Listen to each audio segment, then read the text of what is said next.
There's one news outlet where our story is told. Delaware Live. Locally owned, community-based news. Free to every reader, because Delaware's future belongs to all of us. Quality journalism we can trust to help us take on the day. Delaware Live.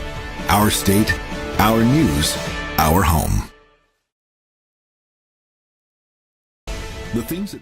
Good evening, I'm Glenn Fraser, and welcome to the pregame show here on Delaware Live, powered by 302 Sports. Tonight, we bring you a Class 3A matchup between top-ranked Smyrna with a record of 7-1, undefeated, and two-time winner of 3A District 2. They're undefeated at 3-0. If they lose next week against Cape, the worst they can be is tied for first with Sussex Central, first tiebreaker, head-to-head competition, and they beat the Golden Knights earlier in the season 22-0. And, of course, the host team, it's homecoming tonight. It's also senior night. They just bundled everything up together. It's the 6th-ranked Appo Jags, overall 5-3, 3-1 in District 1 of Class 3A. Interesting fact, both of these head coaches, Mike Judy for Smyrna and Brian Timpson for Appo, both started their current head coaching positions the same year, 2014. Bring in Pat Gariantes. And Pat, great atmosphere here tonight. Awesome weather for early November. Two great marching bands. We just had Smyrna out there entertaining the crowd during pregame. And hopefully looking for a good one here tonight. We should be in for a good one. Obviously, the Eagles are riding high, Glenn. They've been a team that has figured some things out, as we've talked about the last few weeks. And this Appoquinimink Jaguar team, they're a wild card, right? They are a wild card. They got an elite running back, Run DMC, right? Daniel McConomy. He's been getting it done for this team. Elijah Husser up top as well. We'll dig into these guys a little bit deeper as we go. But, yeah, I mean, Appo's got an opportunity here to kind of make a statement against a surging Smyrna Eagle team. This should be a fun one, Glenn. It should be a fun one here at Appoquinimink High School, and I'm happy to be here. This is the 4th meeting all time between these two programs, all under the two current head coaches, Mike Judy and Brian Timpson. The Smyrna Eagles have won all three, including last year's 48-7 win at home down at Smyrna High School.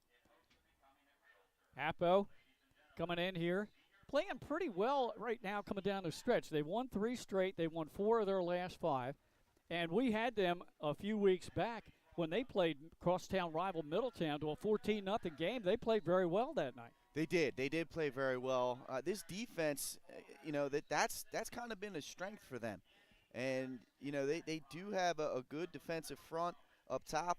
3 guys that have really been capable of getting after the quarterback and getting in the backfield and making plays. That's going to be Milam, Husser, and Kamara.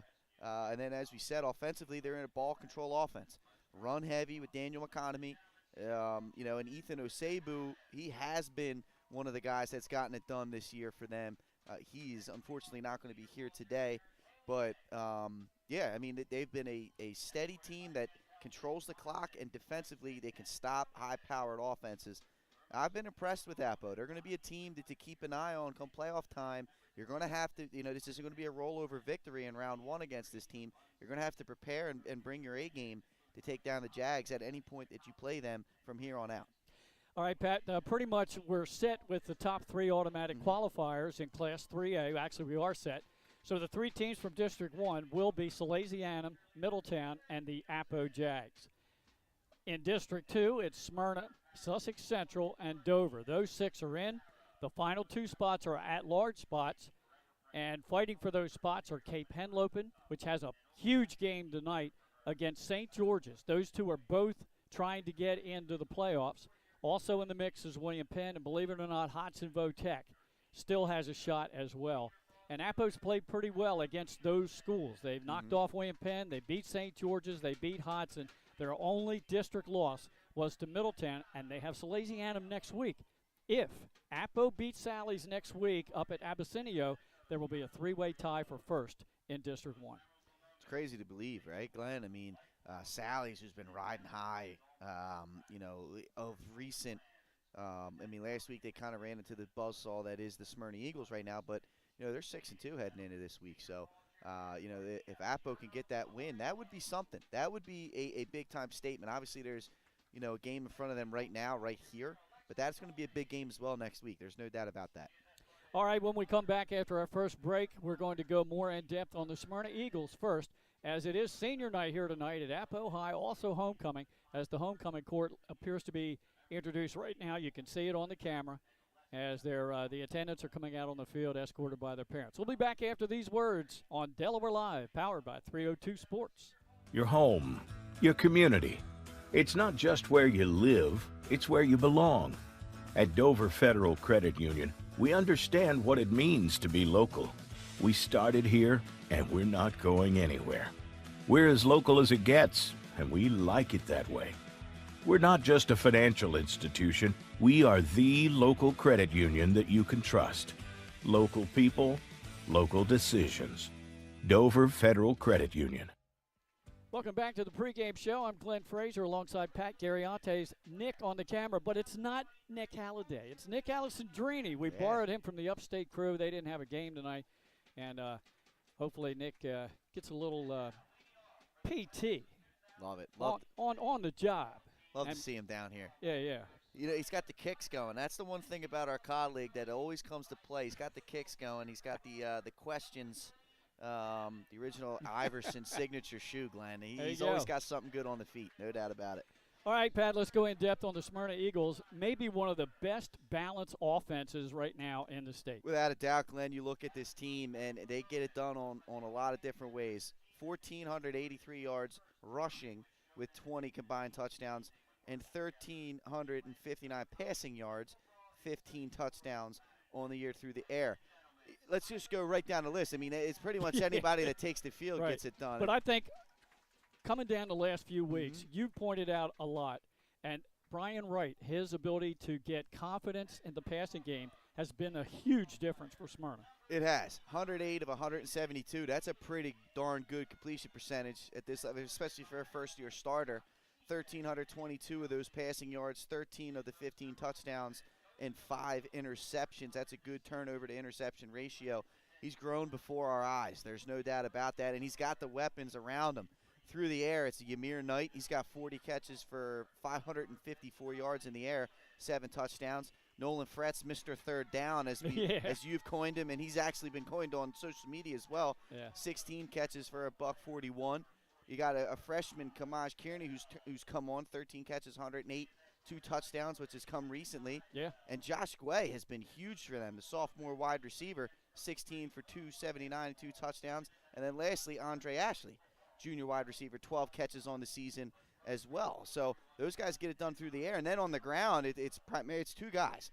It's Ymir Knight, 473 rushing yards, 10 touchdowns on the ground, and it's Markel Holman, who has been an absolute beast. You know, I think I called him last week the pain train because he literally is, man, because there's good luck standing in front of that young man.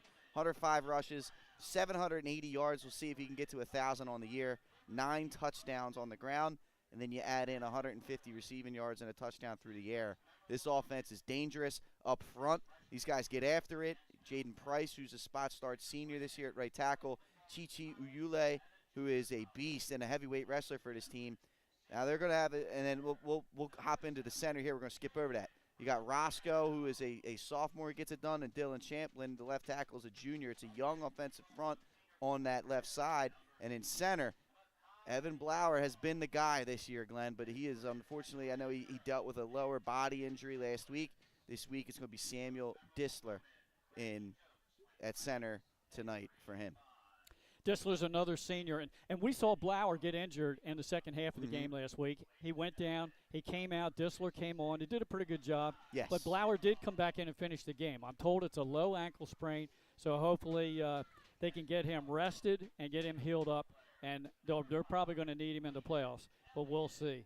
Yep, pretty solid core, and the only thing I'll say about the wideouts, Brian Wright, when he started clicking, his main targets were Ymir and Markel Holman out of the backfield and Nolan Fretz, his possession receiver.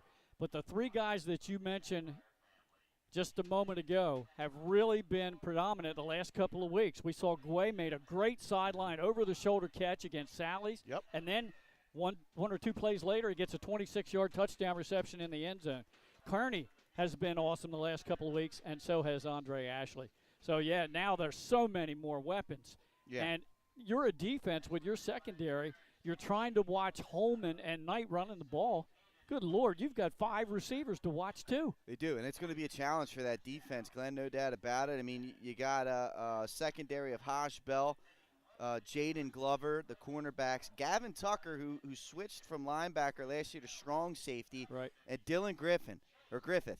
He has been a beast in the secondary. He's only a sophomore this year. Last year, he led the state in interceptions, so he's a ball-hawking safety.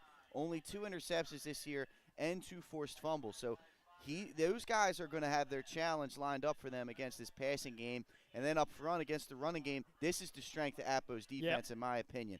Cam Porter's a DN, number 21 senior. Then you go Demir Milam, who's got 3 sacks, 8 tackles for loss. Elijah Husser, 40 tackles, 3 sacks, 7 of those tackles are for loss. And then Ali Kamara, 4 sacks and 7 tackles for loss off the defensive end position. Those guys can get the job done. And then the linebacking core, freshman Edge Von Brandt, he steps in as a freshman, is able to play. Tyler Sheen, who fills gaps in the middle. And then Antoine Osborne, who leads the team in tackling with 48 tackles. So that front, 7 there can get after it. All right, you tell me. I think one of the keys tonight is going to be right in the center here, with Disler getting the start and trying to block. I'm sure the guards are going to have to help him out against Husser and Milam in the middle. Absolutely, especially if they go double A gap and try to blitz the new starter. You're exactly right. That pressure from the middle could be a key for Appoquinimink. I agree with you, Glenn. All right, Pat, that's a look at Smyrna's offense going up against Appo's defense, which has been pretty staunch. They only allowed 14 points to Middletown, and the defense only allowed 7 points against Middletown a few weeks back. When we come back, let's flip the board, and we'll talk about Appo's offense against that Smyrna D after these messages on Delaware Live.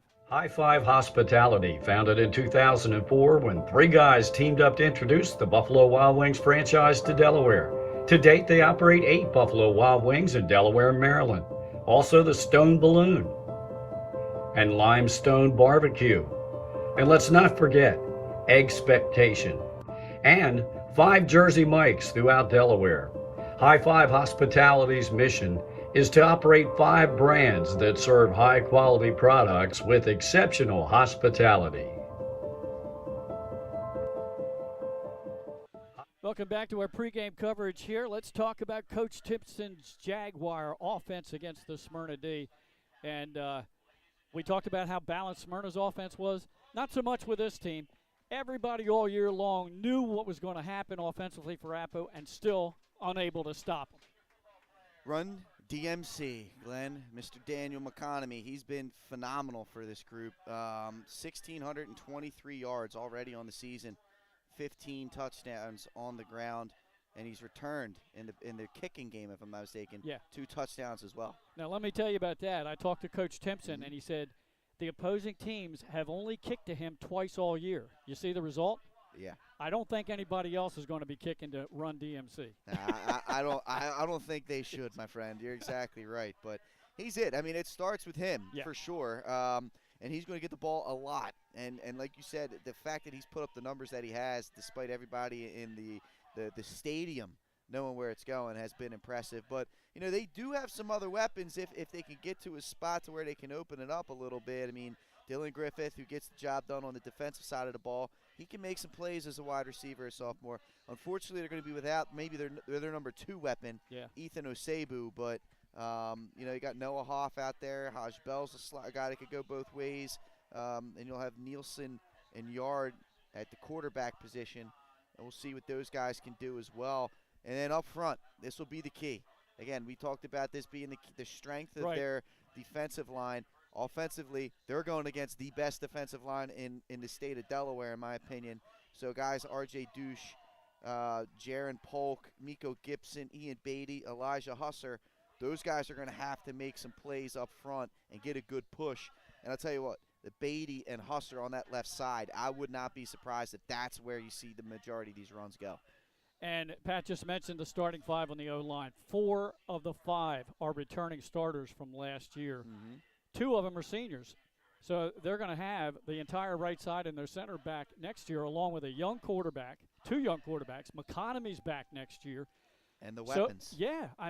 This is a solid offensive unit returning next year, but they're thinking about this year because they're already in the playoffs, and now it's all going to depend on seeding. Now, they've got to go against a unit that can rotate in and out 6 different linemen and keep them fresh, and they don't play offense. It's going to be tough. It's going to be tough. This defense, let's look at some stats as a group, Glenn. Yeah. How Sack about total. Sack total's great, right? Getting Yeah. after the quarterback. 37 sacks. Oh, today, what's going to be we're not going to see a whole lot of passing, so you look Right. at tackles for loss. 100 tackles for loss. In 8 already games. in 8 games, Glenn, and 13 interceptions in the air that forced turnovers as well. This defense is the best unit in the state by far. Brandon West, all-time sacks leader, 8 sacks on the year, 16 tackles for loss. Nate Chandler, he's got 9 sacks. He's bested him and 24 tackles for loss. So he has 25% almost It's of the insane. team's total TFLs. Absolutely. Sapinski, C.J. Kearney, and Julian Charlesgar take care of the backside of that defense. Then you look at their linebacking core, Truck Driver, right? It's the battle of the nicknames with Run DMC and Truck Driver. He's got 25 tackles, 8 of them for a loss. He can make plays. Nasir Jenkins, 53 tackles on the season, and we saw him last week just shot out of a cannon. He had 12 tackles last week in that game. Yeah. But our player of the game was Cole Moyer because he had 10 tackles. He had 3 TFLs and a sack, but Jenkins was right there with him. A solid linebacking core, and then we're not even talking about this kid yet. And he leads the team in tackles. Junior Denault, 71 tackles on the season. You're right, and 2 interceptions. But, yeah, I mean, this linebacking core is great. They're going to be without Cole Moyer at least for the beginning of this game. Tristan Williams will get the start today. But that front right there is incredible. And then you go to the secondary, Glenn, and there's no stopping this. I mean, Eric Spears has got 4 interceptions and 21 tackles on the year. Makai Stinnett, 27 tackles and a pick. Corey Williams, 24 tackles, 3 interceptions. You know, Galban's got an interception. That was the pick 6 last week, the 96-yarder a couple weeks ago. Yeah. Kaysir Lee can make some plays in the secondary. I mean, there's no weaknesses on this defense, Glenn. There really isn't. About the only weakness that you see with Smyrna is their propensity to commit dead ball unsportsmanlike fouls. Yes. If they can kind of like cut back on that a little bit, it even makes them so much more dangerous. And we'll have to see how the game goes tonight. We've talked to the coaching staff, Mike Judy, and his coaches about that repeatedly over the years. Of course, this is a game of passion. It's a game of high energy and hard hitting. And they want the kids to have that passion. It's just that it's hard, I guess, get that volume turned down after the play's over. It is, especially, I mean, we also all have to remember these are 14, 15, 16, 17, sometimes 18-year-old kids. You know, that takes a little bit of development as a human to learn how to control those feelings. But you're exactly right. I mean, you know, as this year goes on, you don't want a situation where you're getting thrown out of a game and now you're missing a playoff game the following week. So, yeah, that's always a challenge, trying to know when you can turn that gear off, right? Exactly. That is definitely hard to do. So we'll see. I'd be curious to see if Appo, you know, tries to play into that a little bit today and stir the pot a little bit. We'll see. The tri-captains for both teams are about ready to head out to the middle of the field. For Appo, it's Elijah Husser. Also, number 3, turn out the light on us. That's Chloe Lee. And number 24 is Run DMC himself, Daniel McConomy. And I can't see the Smyrna players Ymir now. Knight. Okay. It's as well as Nate Chandler. And last but not least, the spot start center today, Samuel Disler. How about that? Okay. And Smyrna sporting new unis, or road unis. They're new. First time they've worn them this season tonight. The white jerseys, red pants, and, of course, the helmets are the same. But they were just introduced to the crowd moments ago, and the Smyrna Marching Band did a great job during pregame playing a little bit of the Smyrna fight song as they took the far side of the field. And we'll soon have the flip of the coin and the national anthem. Also, some other big games tonight, especially downstate. Another Class 3A battle, District 1 against District 2 team. Benny Mitchell and the South Crew had that one for us. Down at the Castle, Middletown and Sussex Central. Middletown comes in with a record of 4-4 because they played 3 top 25 teams on the road. Yeah, and that should not be forgotten when you look at. Don't forget about Middletown. Okay, they came out, they beat a Smyrna team earlier in the year. Sally's with an impressive win against Middletown, but they are a dangerous team, and if they figure it out, you got to keep an eye and look out for these guys. Smyrna will receive the opening kickoff. Looks like they're going to defend the goal to our right.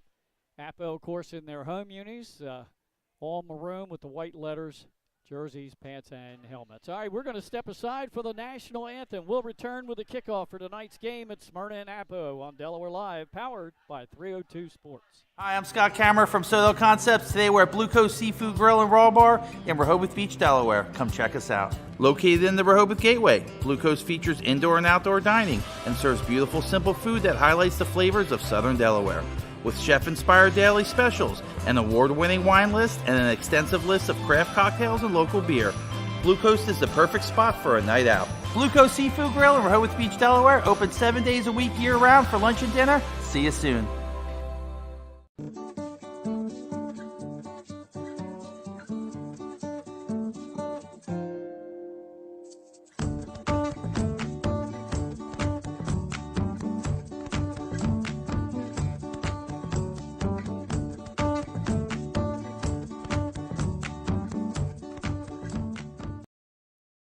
I would always pass by Ferris on Kirkwood Highway, so I knew that they existed. We stopped in the showroom. We just clicked, like from day one. They did a total kitchen renovation for us. Ferris was so organized. They were on top of everything from day one. Always here when they said they would be, always on time, kept to the schedule. The level of comfort speaking to everyone that works at Ferris, they were just super friendly, easy to talk to. It was like they were friends, not, people coming to work on our kitchen. The room is totally transformed from what it used to look like. To have all this seating now and the big table, the bench seats, it's great. I love coming home and just walking through the laundry room into the kitchen every day. It was just a great experience. We love Ferris. Welcome to Premier Physical Therapy and Sports Performance. We're a locally owned outpatient physical therapy practice with convenient locations in all 3 counties in Delaware. At Premier, we have experienced physical therapists with advanced credentials, but their hospitality, passion, and enthusiasm is what makes the difference for you. Find our convenient locations at premierptsp.com. You may have tried physical therapy, But have you tried Premier? Hi, I'm Scott Kammerer from Soto Concepts. Today we're at Fish On in the Villages of 5 Points. Come check us out. Fish On is committed to serving beautiful, simple coastal cuisine in a cool atmosphere with a happening bar, spacious dining room, and outside patio. Popular dishes include the seafood stew and fresh oysters from the Raw Bar. Fish On's recently renovated event room and is the perfect spot for your next event. Fish On in Lewis in the Villages of 5 Points, open 7 days a week, best happy hour around. See you soon.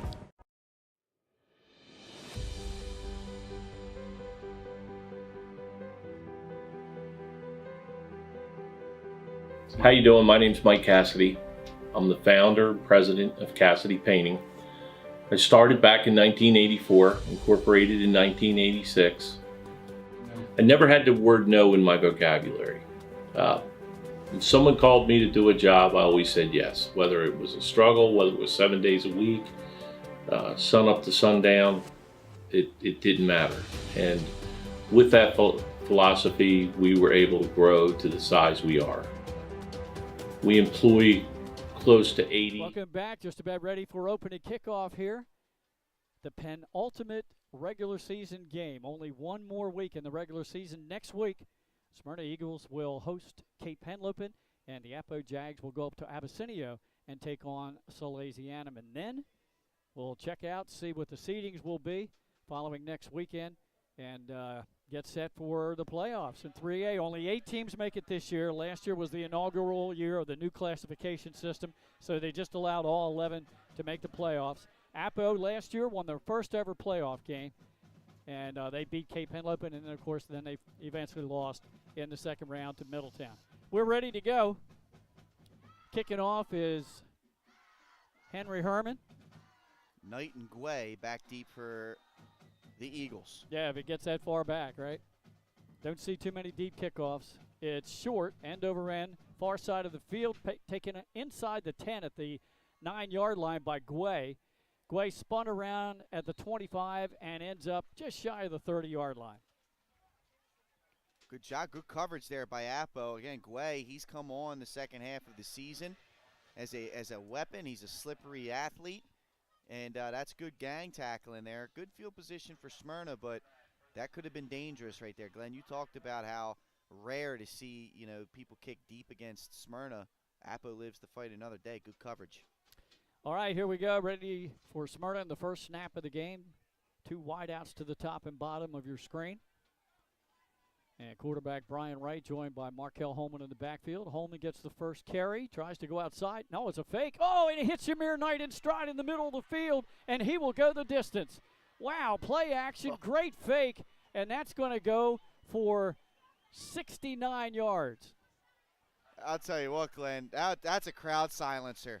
What a play fake by Brian Wright. I mean, he holds that ball. Me out. He holds that ball in the mesh point right in the belly of Markel Holman, rides him the whole entire time, and hides that ball well on his hip, and he has a wide-open Ymir Knight in the middle of the field because the safety's completely vacated the middle of the field thinking that it was a run play. That's just a wonderful job by the Smyrna quarterback right there to sell that play fake hard and throw the ball on time to Ymir Knight, and he did the rest. Like I said, he faked it so well, he faked me out. Play was going away from our vantage point at the press box, and he just stuck that ball right in the belly and then pulled it out the last second. And Yaya Knight got open in the middle, right up the seam. And as we saw last week on a 99-yard touchdown run out of the Earthquake, there's not too many people in this state who are going to catch it. This is the truth. 2-point conversion. Markel Holman weaves his way through, and he's into the end zone. And we have an early score. I mean early. Timeout on the field with 11:39 to go in the first quarter. It's already Smyrna 8, Appo nothing. Back after this 30-second message on Delaware Live. Hi, I'm Scott Kammerer from Solo Concepts. Today we're at Lupo Italian Kitchen in downtown Rehoboth Beach. Come check us out. Located inside the Hotel Rehoboth, Lupo serves coastal Italian cuisine with fresh pasta made in-house daily. Lupo features plenty of unique craft cocktails and an extensive award-winning all-Italian wine list. Popular dishes include lobster bucatini, veal meatballs, grilled swordfish, and eggplant parmesan. Lupo Italian Kitchen on Rehoboth Avenue, serving happy hour daily and dinner 7 days a week. See you soon. Hi, I'm Scott. Smyrna Eagles striking like lightning here at the opening of this game. First play from scrimmage. Play action, run, pass option, and Brian Wright just hit Yaya Knight in stride. And he did the rest. As he usually does, Glenn. There's the kickoff, high, short, taken over at the 18-yard line. And getting out across the 35 to the 36. On the return is Dylan Griffith. Man, nice job by Griffith, finding a lane, getting upfield as much as he could, and good field position for Appo. And hey, they're gonna have to make something happen here, right? Already, this crowd's kind of quiet. You got to get them back on your side, get them back excited about this thing right here. Make a couple of plays. Let's see what they do up front. Well, Smyrna can strike like lightning, as we've seen several times this year. Now we're going to see the reverse. We're going to see a team that likes to grind it out on you, utilize the strong offensive line, and run DMC, the short guy, behind them where the defense can't hardly see where he is half the time, and he can break some tackles. There's the handoff to him, hit hard as he crosses the 35, might have gotten a yard. Might have, and okay, they're going to run behind those big guys up front. You talk about McConaughey's not a big guy, about 5'9". About 170 pounds, maybe. Yeah, maybe. He's strong, though, isn't he? And he does. He's got great leg drive. That's why our colleague, Coach Bill Harmon, he's always got things like that. Great leg drive, great hip flexibility, and he's able to slip and slide through defenders. Minimal gain, though. Again, this is going to be a tough challenge against this Smyrna defense. Nate Chandler was in on the initial tackle. Helping him out, Tristan Williams getting a start tonight from his linebacker position. Man in motion to the far side. It's a little swing pass, trying to set up a screen, and that is incomplete. Intended for Haj Bell. Yeah, they're going to try and go with a bubble screen against Haj Bell. They would have got maybe 2 or 3 yards on that play. Smyrna was prepared for it. They came up, they attacked the blocking there, but that throw just sailed a little bit above Bell's head. But I like it. You got to have a little bit of balance, Glenn. Yeah, you do. You got to have at least a little bit. Greg Nielsen is the freshman quarterback. He got the start about 2-3 games ago. And you talked about these weapons for Appo, Glenn. This is a young offense. It is. There's a lot of guys coming back for them next year. At the skill position, certainly.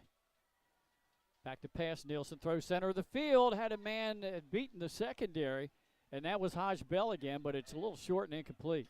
And I tell you, it's just great positioning by Corey Williams, and he just comes up and makes a play on the football. Hodge Bell felt like he was a little bit interfered with, but I thought that was textbook by the junior safety. And I tell you, Corey looks like he's hit a little bit of a growth spurt this season. He just looks like a different type of athlete out there. And I know that you've talked to the coaching staff, and they've told us that he's got next level potential, and he's got the size, he's got the speed, he's got the ball skills clearly. I like what I've seen from number 3. And he's got another year. He's just a junior. Mm-hmm. Mason Reinhardt in the punt. So a 3 and out, barring a penalty here. There's the boot. And good coverage downfield. There will not be a return. And the ball is down at about the Smyrna 31-yard line. So we're going to flip it, and the offense will come back on the field for the Eagles. Yeah, okay, that didn't go the way you wanted it to if you're a fan of the Jaguars. But Coach Timpson realizes against this defense, I can't run my guy 40 times. I got to try and make some other things happen. They came out and threw the ball twice there on that opening possession. You got to try and keep this defense honest and hope you can make some plays in the passing game so McConomy becomes not a guarantee and there's a little bit of more space for him. There's the snap, again RPO, and this time Wright takes it himself, started to run, a little swing pass out in the flat, trying to set up the screen, and they get about 5 or 6 yards. Andre Ashley out there, and this RPO game is something that they've developed into the second half of the year, where it's not just I'm going to either give it to the running back and run, or give it to the running back and throw. I may give it to the running back, I may run it myself, right? And I always got the safety valve out there in Ashley. So I mean, this is difficult to defend. 2nd down and 4. Pressure's coming on Wright, and he just gets rid of it, out of bounds and incomplete. Good pressure that time by the front. Cam Porter, number 21 for Appo, was coming off of this right edge, and he did not allow Brian Wright to set his feet. And the senior quarterback made the right play. Just get the ball away, fight for a 3rd down. So we had another player in there that wasn't in the starting lineup on that play, number 31, Cofield. So we'll keep an eye on that. 3rd down and 4 for the Eagles. Right. No fake this time. Straight pass play, and has his man complete far sideline. That's Ashley, and he has the 1st down at about the 43. That's a great job right there of Brian Wright, taking what the defense gave him, not trying to do too much. He sat back there, he took his 3-step drop, he looked, read the defense, they were all sitting back, hits a safety valve on a slant route for a 1st down. Not every play's got to be a home run. Well, we're going to have to, as you can hear, folks, we're going to be competing with the Appo Jags marching band here tonight. They're doing a great job. That's right. The sounds of the white stripes in the background, Glenn. Right, back to pass. He's trying to set up the screen, and it's complete to Markel Holman. A penalty flag flies as he goes down the far sideline, still on his feet, and a hand tackle made all the way down at the Appo 25. But let's check the flag, Pat. Yeah, I think that's about the only way you could have described that was a hand tackle, right? That's unreal that he went down on that. Let's see what the flag is, but what a play right there. I like the play call, right? I like the play call. Try and take advantage of this aggressive pass rush. Andrew Barrow is our referee tonight, and he gathers with fellow referees, the umpire Paul Cook, the linesman Darrell Montgomery. They're going to wave the flag off. Yes, so the pass play is good. It goes from the Smyrna 43 all the way down to about the 25, right? Yeah. 32-yard pass play. I think the thought was perhaps that was an illegal player downfield, right? On a screen play, the linemen are going to release. But that ball was behind the line of scrimmage. Right. So that negates the penalty. Great job on the hard cadence, draws an aggressive defensive front offside, so it'll be 1st and 5 for the Eagles.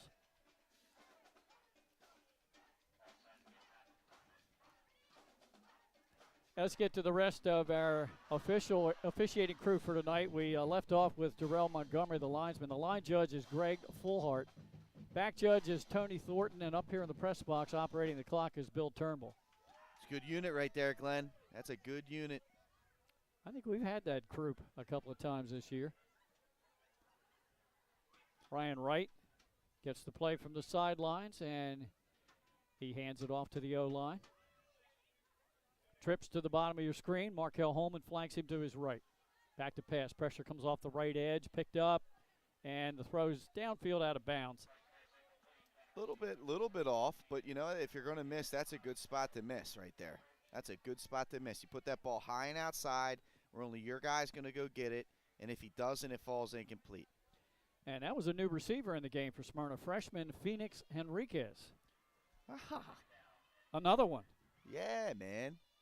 His dad, of course, Donnell, has done the photography for us here. Great guy. How about that? Getting some burn. I love to see that.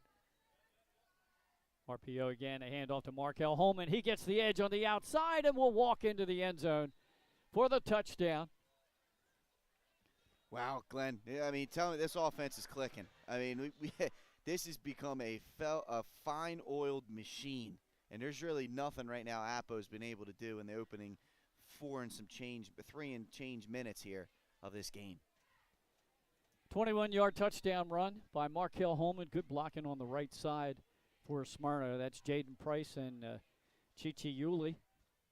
And now the 2-point try to go up 16-0. With still 8:41 to go in the first quarter. Not the start you wanted if you're a Jaguar fan. No, especially on your homecoming and your senior night. Absolutely.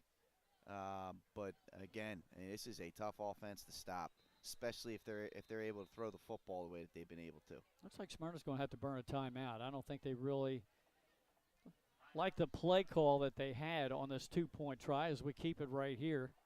Well, and unfortunately, that's a situation there where, you know, right now you're kind of dominating all facets of the game, and the body language is you can see the body language from Smyrna kind of drop off a little bit. The intensity drops off a little bit. I think that's a good timeout here, Glenn, to make sure these guys know, hey man, there's no letting up. Just because we've started off hot here doesn't mean you get to just mope around and walk around. Like there's a football game to be played here. Once again, Appo comes in with a 5-3 record. They were 6-4 last year in the regular season. Had a playoff win and then were knocked out in the second round. So they ended up 7-5 last year. And give Coach Brian Timpson and his staff a lot of credit, Pat. They've done a really good job trying to get competitive in the same division with crosstown rival Middletown, which seems to get most of the really good players in the Appoquinimink School District. They have, and that's been, you know, a joy to see. Again, you're a young team too, and they've come out here and competed. Yep. Jumped again there. Yeah, hard cadence, and there will be a half the distance penalty against Appo, and that gives Markel Holman the opportunity to go back to the sidelines and ask the coaches if they want to use that same play or change it up. It's pretty hard to stop the earthquake from the 3. It's almost impossible to stop it from a yard and a half out. It's going, yeah. I mean, this is tough sledding for Appo. They need some kind of positivity though. Try and build momentum. Ymir Knight takes a direct snap, gets a good block on the edge, and he'll go in and score. Brandon West gives him a really good block to seal that edge. Brandon West, who normally just plays all defense, but he does come in on the earthquake package. Does, and you know, it's just another athlete out there. He's another guy that on many other teams he's a two-way player. But here, you know, with how Smyrna is able to run their program, just a one-way guy on defense. Right there, lead block. You see a little bit of the potential as an offensive player there. Just pancaking a guy. So far, Smyrna in this first quarter has run 6 plays, 1 run. The rest are passes, and they have 2 touchdowns already. Markel Holman with that 1 run. It was a 21-yarder for the touchdown. His 10th rushing touchdown of the season to join Yaya Knight, who also has quite a few rushing touchdowns for the Eagles as they're ready to kick off. Yeah, Ymir he has 10. So both with 10 rushing touchdowns. There's the kickoff. And will bounce in front of the return man at the 20-yard line of Appo, and then hit hard as he crossed the 25 up to about the 28-yard line. Let's see if that was, no, that was Run DMC that time. So third time he's had a kick to him. First time he hadn't returned it all the way. Makes sense that it would be the Smyrna group that would come up with the stop. You're right. But yeah, right now, Appo, they got to get a couple first downs. Yes. They need to get a couple first downs here. They got to generate some kind of momentum to keep this thing competitive right now, because that defense is potentially demoralized right now. They haven't been able to come up with some stops. You need them to sit on the sidelines, kind of recompose themselves, and also just gain some momentum by getting a couple firsts. Nielsen hands it off to Appoquinimink, who uses his speed and gets to the outside.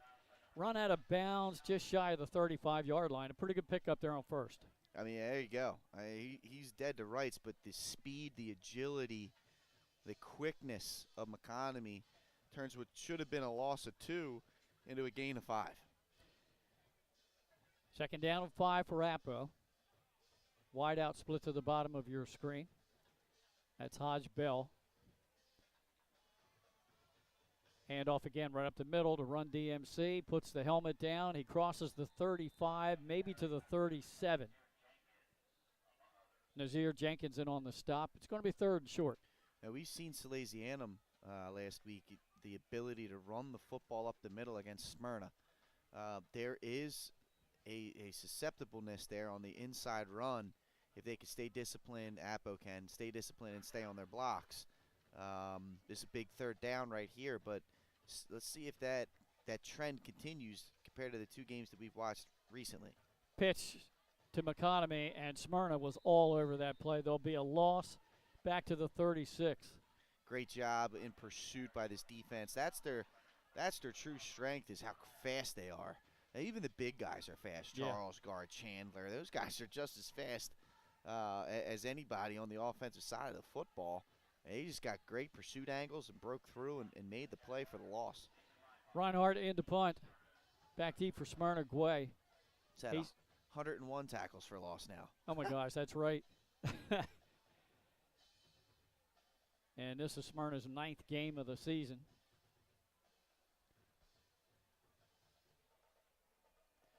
Good snap by the long snapper. Reinhardt gets the punt off. Guay's going to let it bounce past him.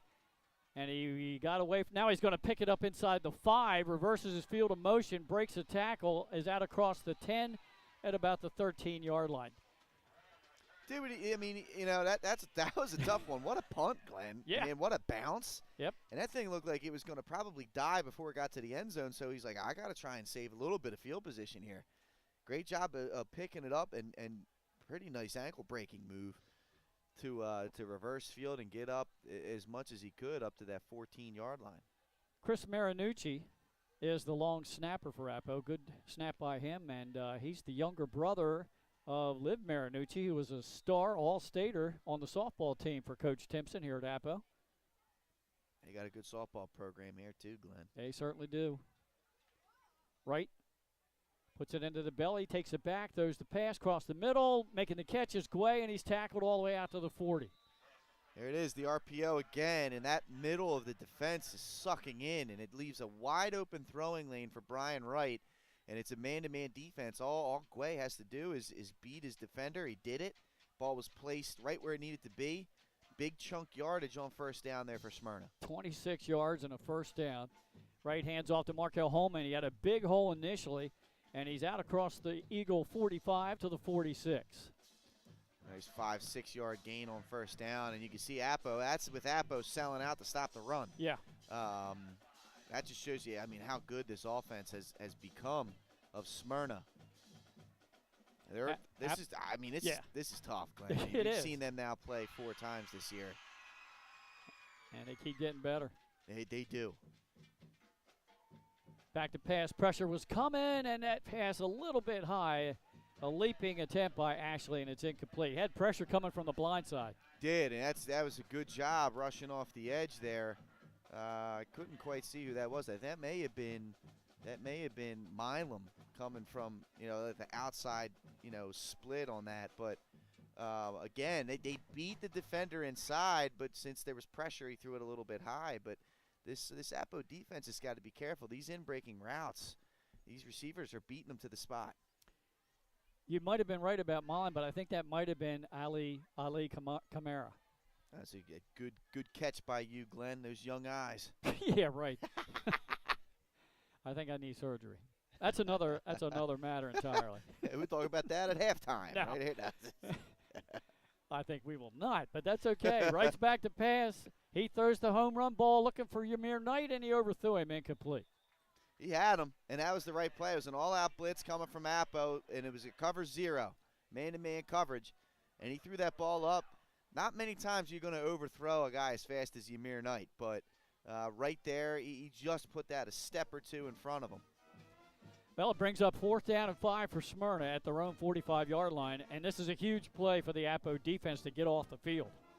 This is. They desperately need a stop. Again, anything to build momentum. That's what Appo needs. Looks like cover 2. Wrights back to pass. Pressure again coming off the blind side. Whoa. Oh, I don't know whether that was a catch or not. Ymir Knight tipped it with a hand to himself, and they're going to say that is a completion. Wow. What a one-handed snag by Knight. It looked like that throw was just slightly out in front of him. He reached out with the old paw right there and brought that one in. Goes for 7 yards. They needed 5. They're in Appo territory, converting on 4th down. Hey, no slight to Will and to Wayne, but I think it's pretty clear Ymir's got the best hands of the group. That was it. They might agree with you. Yeah, I mean, that was a heck of a catch. Holy mackerel, Andy. How about that saying? Have you heard that one in a while, Glenn? Yeah, no.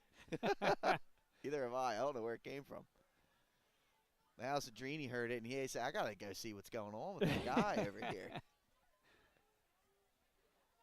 And you know what? What Smyrna is doing, it's impressive, but this is no slouch of a defense. Appoquinimink's a very good defensive squad. Yes, they are. I mean, they held Middletown to 14 points. And really 7. Right. Because 7 were on a punt return. Give up the middle to Holman. Started left, weave to the right. He's excellent at that shifty jump cut. He is, for the size that he is. And, he has on his Twitter, I think, 6 foot 190. I don't know if I believe that, Markel. You look about 6'2", 215 from up here, bud. Maybe that was a preseason number. Some teams do put the height and weight on their website for sports website. Most do not anymore. Right? Back to pass again. Throws across the middle. Has his man complete in stride. Is that Knight? That's Guay. Guay for the touch. Same pass route run by Yaya Knight a little earlier. I tell you what, again, these in-breaking routes, the Jaguars defenders are getting beat on it. Guay, that's just a simple, 8-yard, 10-yard slant. And the safety just can't get to the middle of the field, and it's an angle race. The foot speed of the Smyrna receivers is they're just beating Appo right now. They're just beating them to the spot, and that's a really good ball placement by Brian Wright. Yet again, on top of his game this week, 2 touchdown passes already. Yeah, 3rd reception for a touchdown this season for Josh Guay, the sophomore. And now the 2-point try. It's fumbled in the backfield, picked up by Tim Yancey, and it's no good, snuffed out that time by Appo. Timeout on the field. Our score right now is 22-0. Smyrna on top of Appo. Back after this on Delaware Live. Camera from Solo Concepts. Today we're at Lupo Italian Kitchen in downtown Rehoboth Beach. Come check us out. Located inside the Hotel Rehoboth, Lupo serves coastal Italian cuisine with fresh pasta made in-house daily. Lupo features plenty of unique craft cocktails and an extensive award-winning all-Italian wine list. Popular dishes include lobster bucatini, veal meatballs, grilled swordfish, and eggplant parmesan. Lupo Italian Kitchen on Rehoboth Avenue, serving happy hour daily and dinner 7 days a week. See you soon. Hi, I'm Scott Kammerer from Solo Concepts. Today we're at Lupo Italian Kitchen in downtown Rehoboth Beach. Come check us out. Located inside the Hotel Rehoboth, Lupo serves coastal Italian cuisine with fresh pasta made in-house daily. Lupo features plenty of unique craft cocktails and an extensive award-winning all-Italian wine list. Popular dishes include lobster bucatini, veal meatballs, grilled swordfish, and eggplant parmesan. Lupo Italian Kitchen on Rehoboth Avenue, serving happy hour daily and dinner 7 days a week. See you soon. Joshua Michael to kick it off for Smyrna after the touchdown. A pooch kick down the center of the field, and it will go to one of the upbacks, and he will just grab it and fall on it. And picking that ball up was Caden Harvey Brown, the sophomore. It's like about the 26. That's where Appo will have the ball, and you talked about after the second Smyrna touchdown, Appo needed to get some first downs. I think it's imperative now that they get something going on this drive. They do. The body language is not great right now on the Jaguar sideline. You know, there's a bit of dejection. It's homecoming. It's not homecoming. It's senior night. Right. And you've gotten hit with a Mike Tyson level uppercut from Smyrna right now. You're up against the ropes, and right now it's sink or swim. You know, you're getting it. You're at 8 on the 10 count right now. So you know you got to get a little bit of Rocky Balboa in you and fight back here. Nielsen back to throw. Now he steps up in the pocket. He has some room. He's going to run and then slide out at about the 28-yard line. He's going to gain a couple. Hey, way to evade the pressure there again. And this is a young man. He's a freshman quarterback. Later in his career, he'll probably keep the eyes downfield a little bit further, but he's like, I'm getting yards here. What I'm saying, and I do like the slide, right? Don't take an unnecessary hit. And he was about to take one. Yeah, he was. Galban had him in his sight. In the gun once again, Nielsen. Run DMC alongside him. Now it's a draw play to him. Oh, great jump cut. Shifty move. Gets to the outside. Has the first down. Down the sideline. Midfield. Into Smyrna territory. What a run by Appoquinimink. There it is. I mean, this kid's as dangerous as any player in the state of Delaware. And he looked like he was dead to rights again. And you said it. That jump cut that he made to get outside on that play, it was elite. And then he's able to run right down the field. There's the first down. There you go. See if that can get you going into some kind of a rhythm right now. And a good play call to catch an aggressive front off balance with the draw. He had a seam up the middle, cut it to the outside, a 27-yard gain. Score update, Middletown up 14-3 over Central, Glenn. Okay. Pass attempt, his first completion of the night. That goes to Noah Hoff. Gets out of bounds, but they gain about 5 on first. There you go. And I like that they're throwing the football a little bit, too. This is good to see from Appo. But how about that? Middletown, they put up 2 touchdowns early on that Sussex Central defense. That's pretty big. Thanks to Nick Alessandrini for getting us that update. Really. That is so important, that game, especially against Sussex Central. It's a team you don't want to get down to because the way they can run that wing T offense. Second down at 6. 41-yard line of Smyrna. First time Appo's been in Eagle territory in the game. Little screen out to number 19, Griffith. Dylan Griffith gets some pretty good yards. Comes up about 2 yards shy of the first. I like that. Get the ball to your athletes in space, and that's what they did. They sent Griffith out there. It's a good ball, and it was thrown on target to where Griffith didn't have to slow down to catch it. He's able to continue with his stride, sets up a third down and short. We've come to expect this, but Smyrna played that perfectly, eliminating that. I mean, they did a great job of attacking their blockers coming up in open field tackling. But all right, third down and 2. You expect Appoquinimink. He gets the ball, stiff arms a defender. I think he got. They're going to mark him right down to the line of scrimmage for no gain. I thought he got a yard. I'll tell you what, man, and he should have lost a few. So that was again an impressive job. This is what this young man's done all year. He just turns nothing into something. Well, down 22-0 in the first quarter, and you're in Smyrna territory. You got to go here, and they do. Still 4th and 2 to go.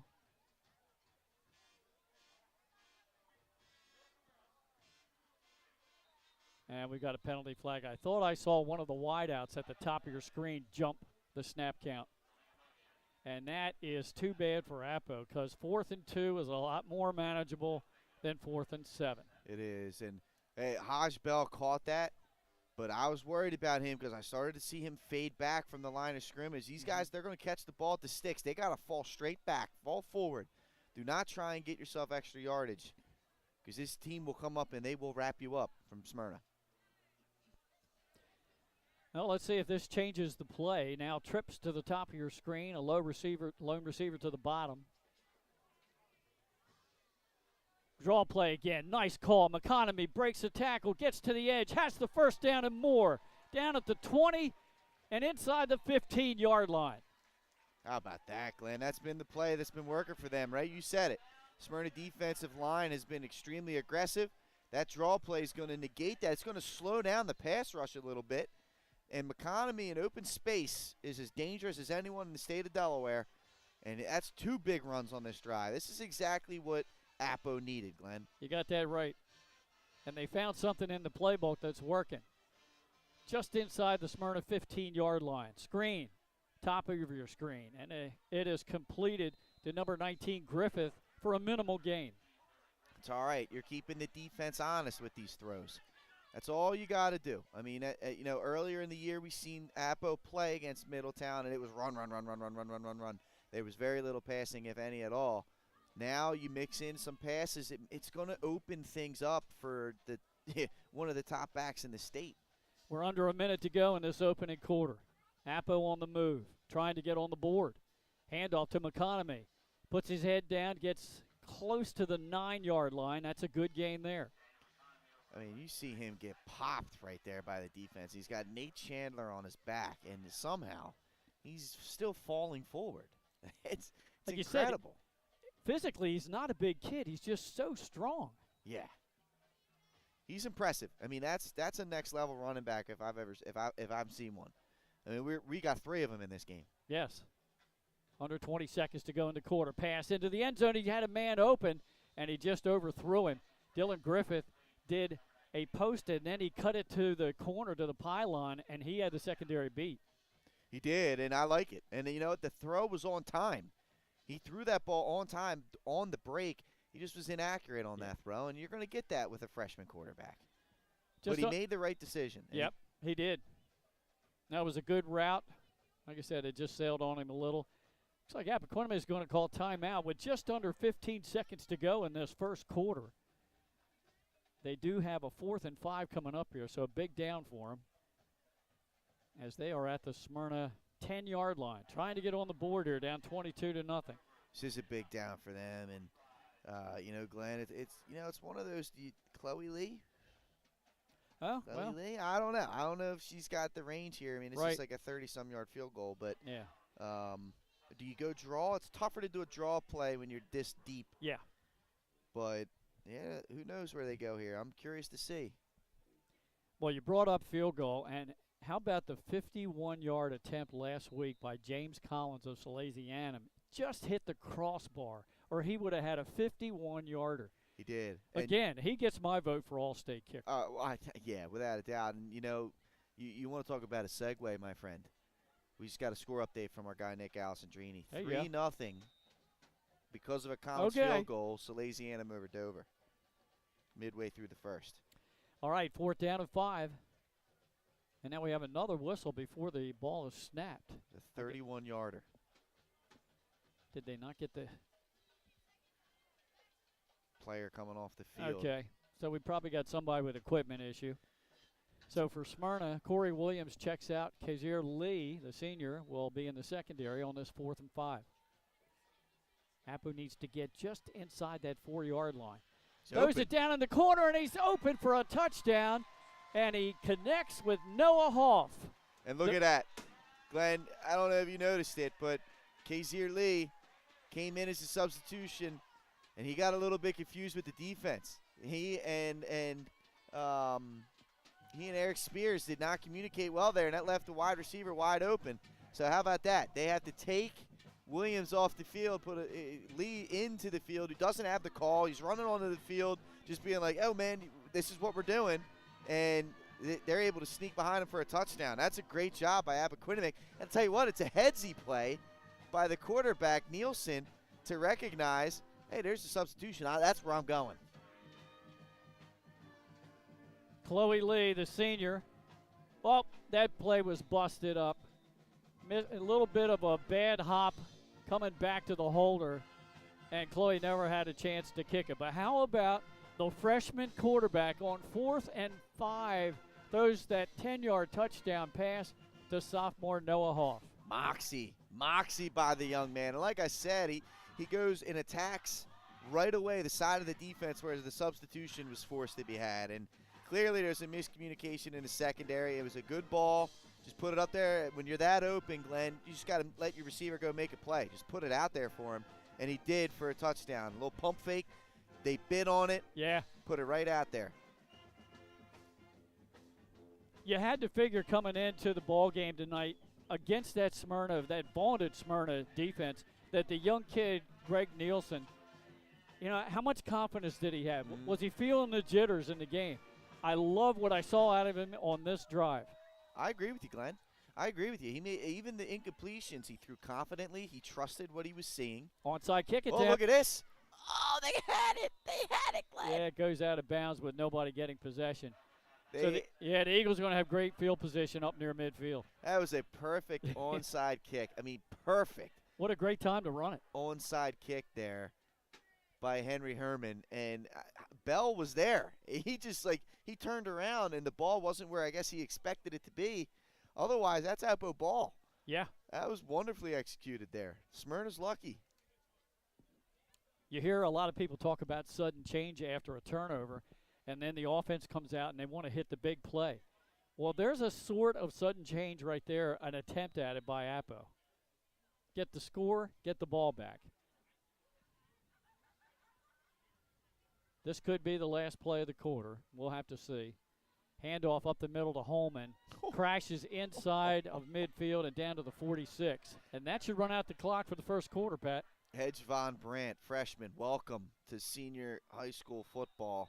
Markel Holman just put his head through his chest there. Von Brandt's been great this year, but that's one of those where, as a freshman, you got to be like, what just hit me? What just hit me? And we can't say it was a truck because it wasn't truck driver. Right. Because he's on D. Pain train. Choo-choo!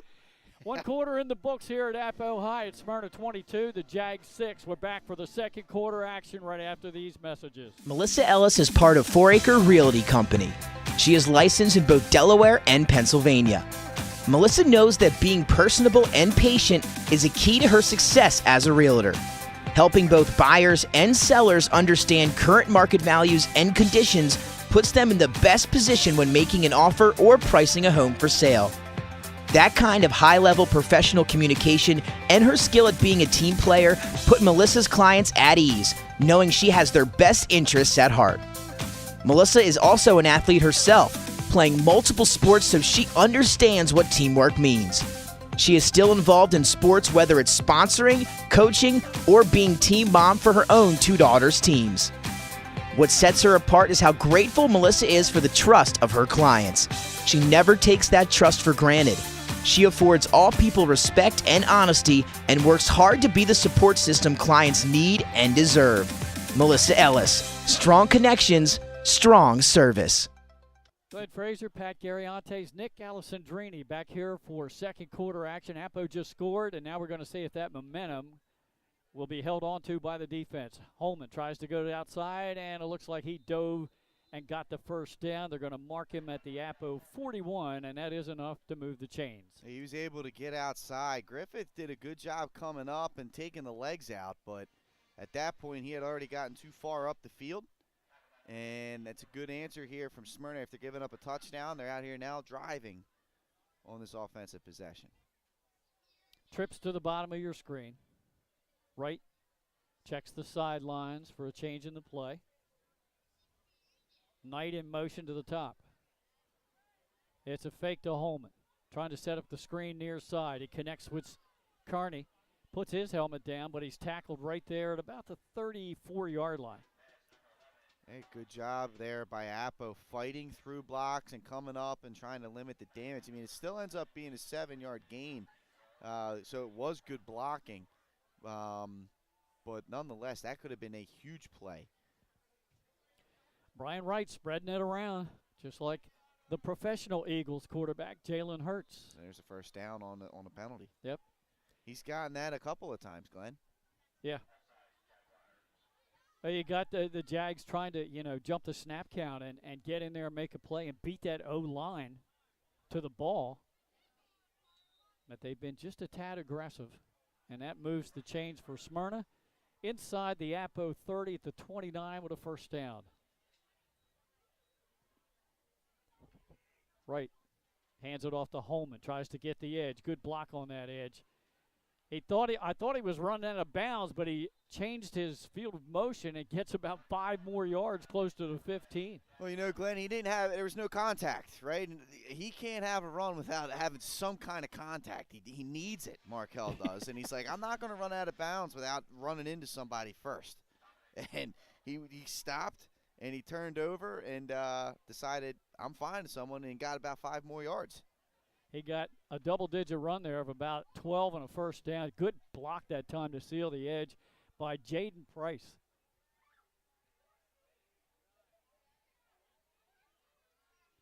Two receivers to the bottom and top of your screen. Right back to pass. Pressure's coming off both ends. That ball was partially deflected at the line and incomplete. I like it. He kept his eyes downfield. He stepped up in the pocket, and he found a safety valve in Ymir Knight. Now he delivered it high. But I like what I saw right there from Brian Wright. That's good pocket presence. A way to try to get the ball and almost do it into your dangerous weapon's hands. Lucky for Appo that one was overthrown. Good pass rush by the Jaguar defense. Yeah, really the 2 DNs got in there that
officiating crew.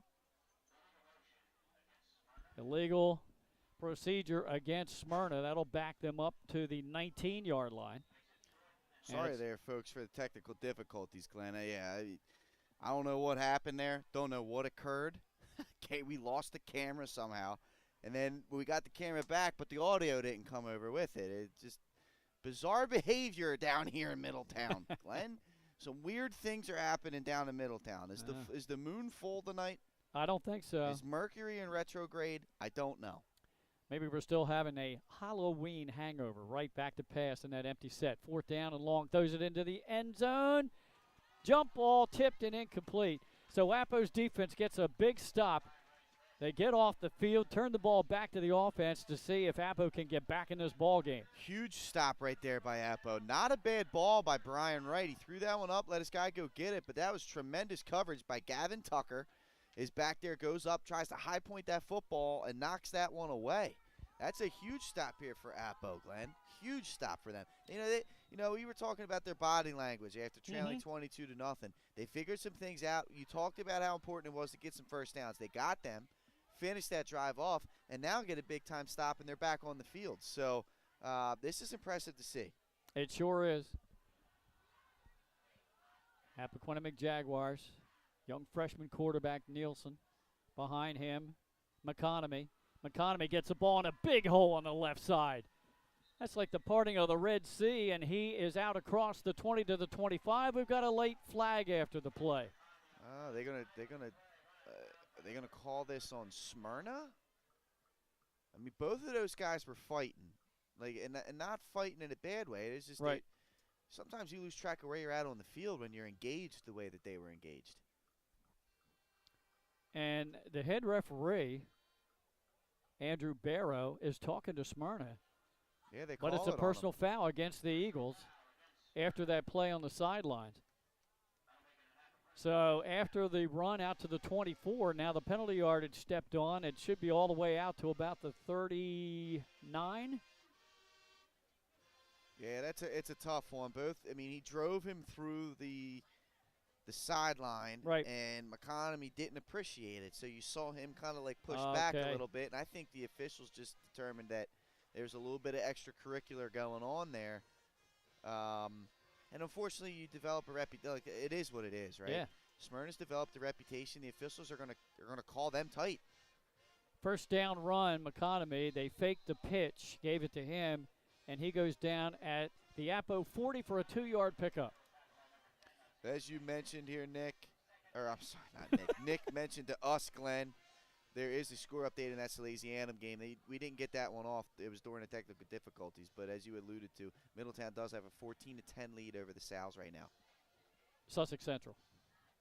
Yes. That's okay. We'll get that straight, folks. I guarantee. Love that. So far, Appo, 11 running plays, 7 pass plays, Pat. And this is the balance they need. A sideline pass. He found his receiver there open, and he's going to be about a yard or two shy of the first down, and that was Noah Hoff again. Nice route by him. He did a stop and go, and he came back to the ball. Great job. Great work. And again, the development of this passing game is going to be huge for them. Yes. 3rd and short. There's that draw play again. Started it up the middle, cuts it to the outside, and Smyrna territory is run DMC down to the Eagle 43. You got to love what you're seeing here. Appo has figured some things out, Glenn. They figured some things out, and they got Smyrna on their heels. This is fun to watch right now. It is. And McConomy on his way to a 100-yard effort just there in the first half. But they're mixing the passes in effectively. 2 receivers, top and bottom of your screen. Handoff, McConomy tries to get the edge. He gets the edge and more. Inside the 30, drags a defender all the way down to the 25 as he dragged number 10, Nazir Jenkins, with him. Looks like they're going to call a flag here on Appo. Hustler's not happy. Yep. And that's a big run. Is this a hold? We'll see. Watch Coach Timpson. He's trying to steady the troops. It's like, okay, don't get too upset here. Yeah, well, to that point, there's nothing you can do. The flag's already been thrown. Yeah. Nothing you're going to say is going to dictate what the officials do here. So getting an additional unsportsmanlike, only negative things can happen by reacting that way. You can be frustrated with your team, towards your coaches. Now we've got a personal foul called against Smyrna, and so offsetting personal fouls. So the question is, does the play count? Is that a dead ball, or is that a no play? I think it's a no play. Ooh, It went back to the 43. Tough. That's tough. That negates about a 17-yard run. Wow. And you can see the Appo coaching staff is asking about a clarification on that. Right, because if it's dead ball and it's after the play, you should have been down there where McConomy was tackled, right? Right, exactly. So, yeah, they're going to say no play. Yep, they're bringing it back to 43. And now Coach Timpson, I think, wants a timeout. No, it looks no, like he called the play. That's a set, yeah. Yep. One of their sets.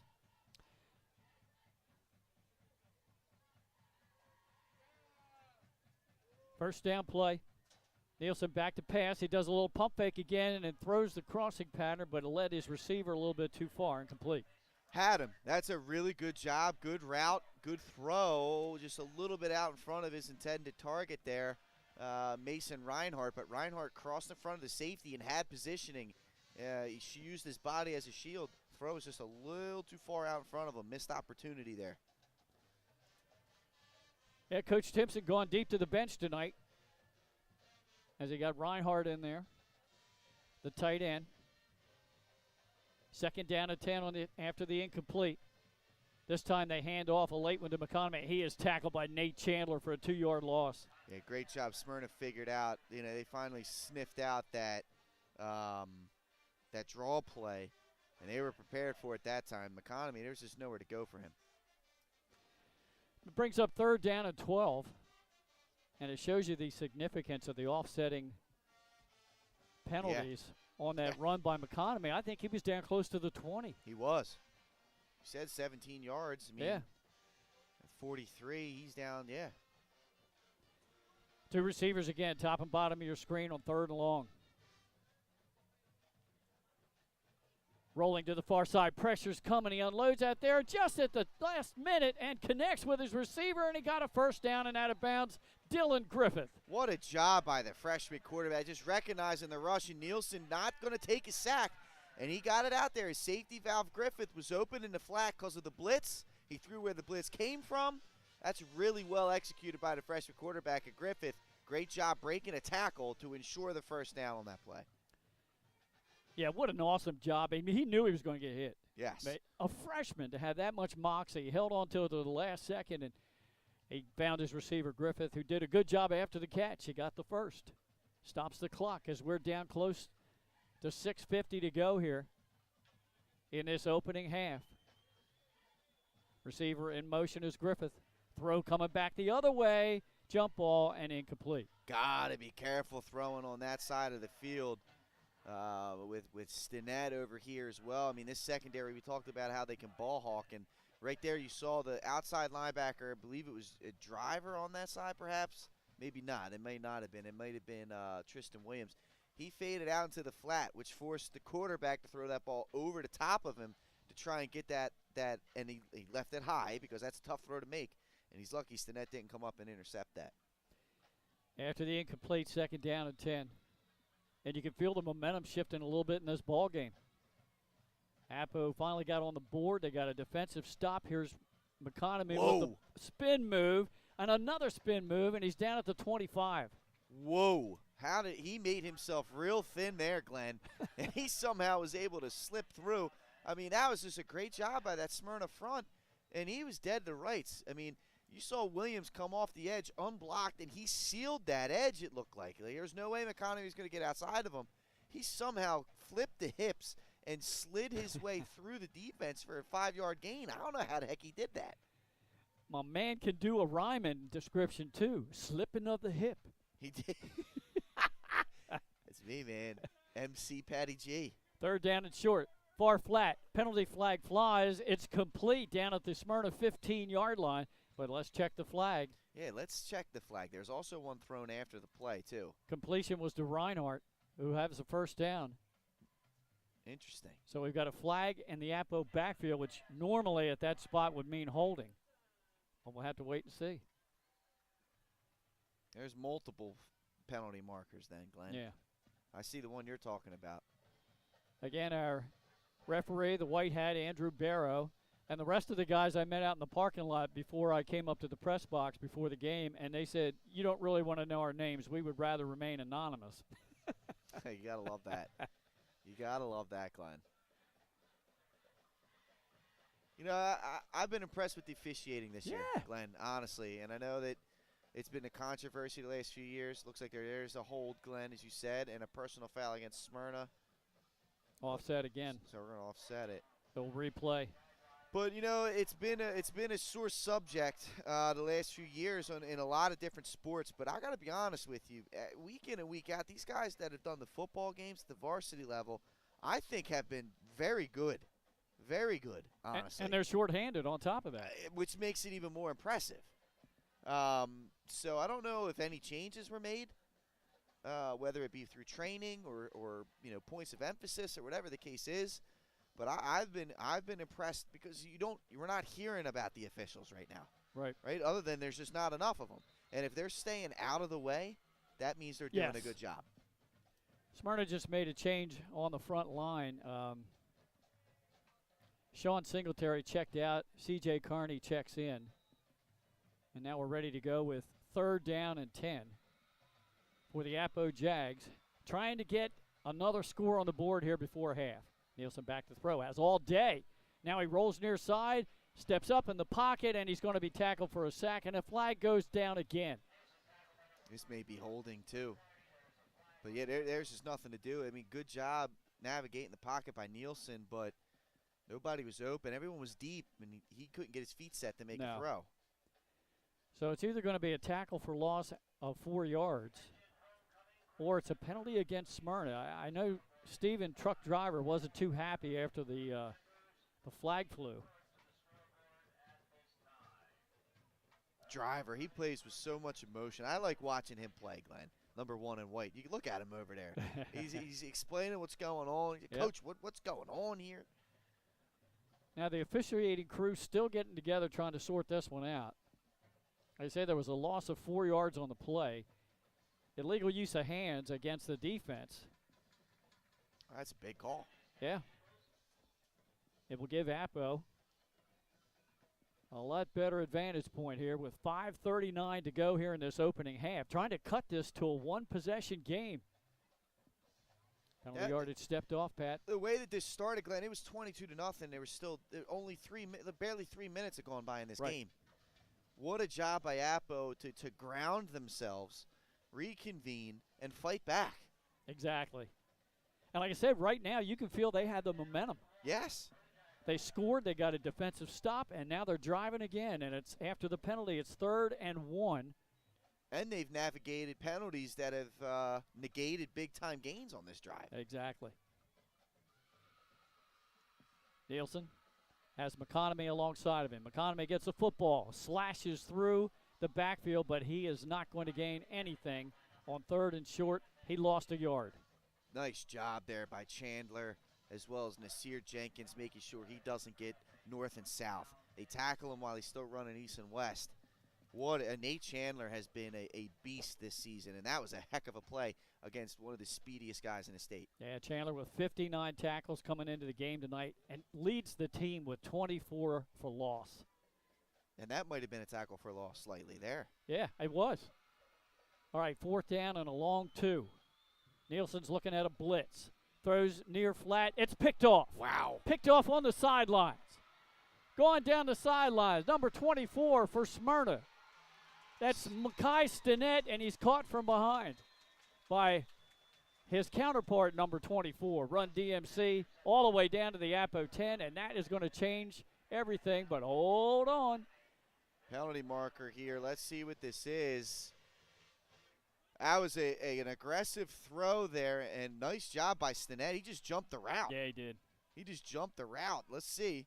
That is a momentum shifter, but let's see what this penalty is. Flag is thrown. Is it after the interception? 'Cause Right. Look where it's at. Yeah, it's at the Appo 39. So maybe if it's after the play, and here's our head referee with a call. Yep. Illegal use of hands It's a against block Smyrna. I think it's a block in the back Yeah. or something, right? Yeah. But it is Smyrna ball, so the INT is good by Stinnett. Great job there by Stinnett. Like we said, he just jumped that route. But, credit to Appo. They've been one-dimensional all season long. Who would have thought, Glenn, even 2 weeks ago, that on a 4th and 2, they would not have run the football with McConomy? Right. Exactly. But they feel like they got to start making some changes and take some chances against this defensive front. For Stinnett, his second pick of the year, and for the defense, their 14th interception in game number 9. And all the scoring so far took place in the first quarter, folks. We've had no scoring here in the second quarter, and we're down to 4:30 to go in the half. Ashley comes up. No, that's Yaya in motion. They're going to throw a screen far side to Nolan Fretz. He gets a block, turns the corner, has the first down the sideline up near midfield. How about that, Mr. Reliable Nolan Fretz? They get him on this wide receiver screen. I mean, that's been a big play for them this year.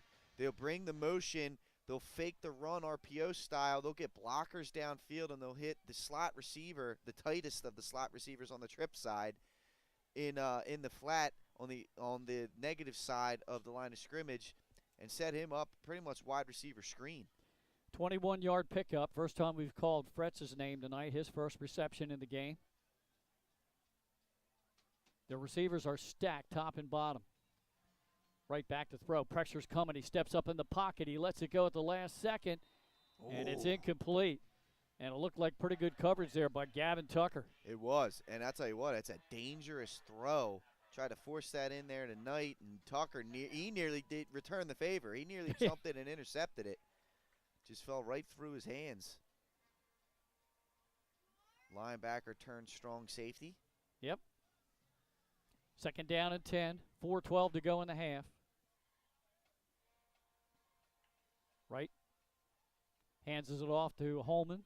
Breaks a tackle. He slips another, and then dives down inside the 45 to the 43-yard line. Great job there by Von Brandt and Griffith coming and dive bombing at his legs there. He got airborne. They went for the legs and was able to chop him down. Only the 8th carry in this half by Markel Holman. Leads the team in rushing coming in here with 780. He's over 800 now.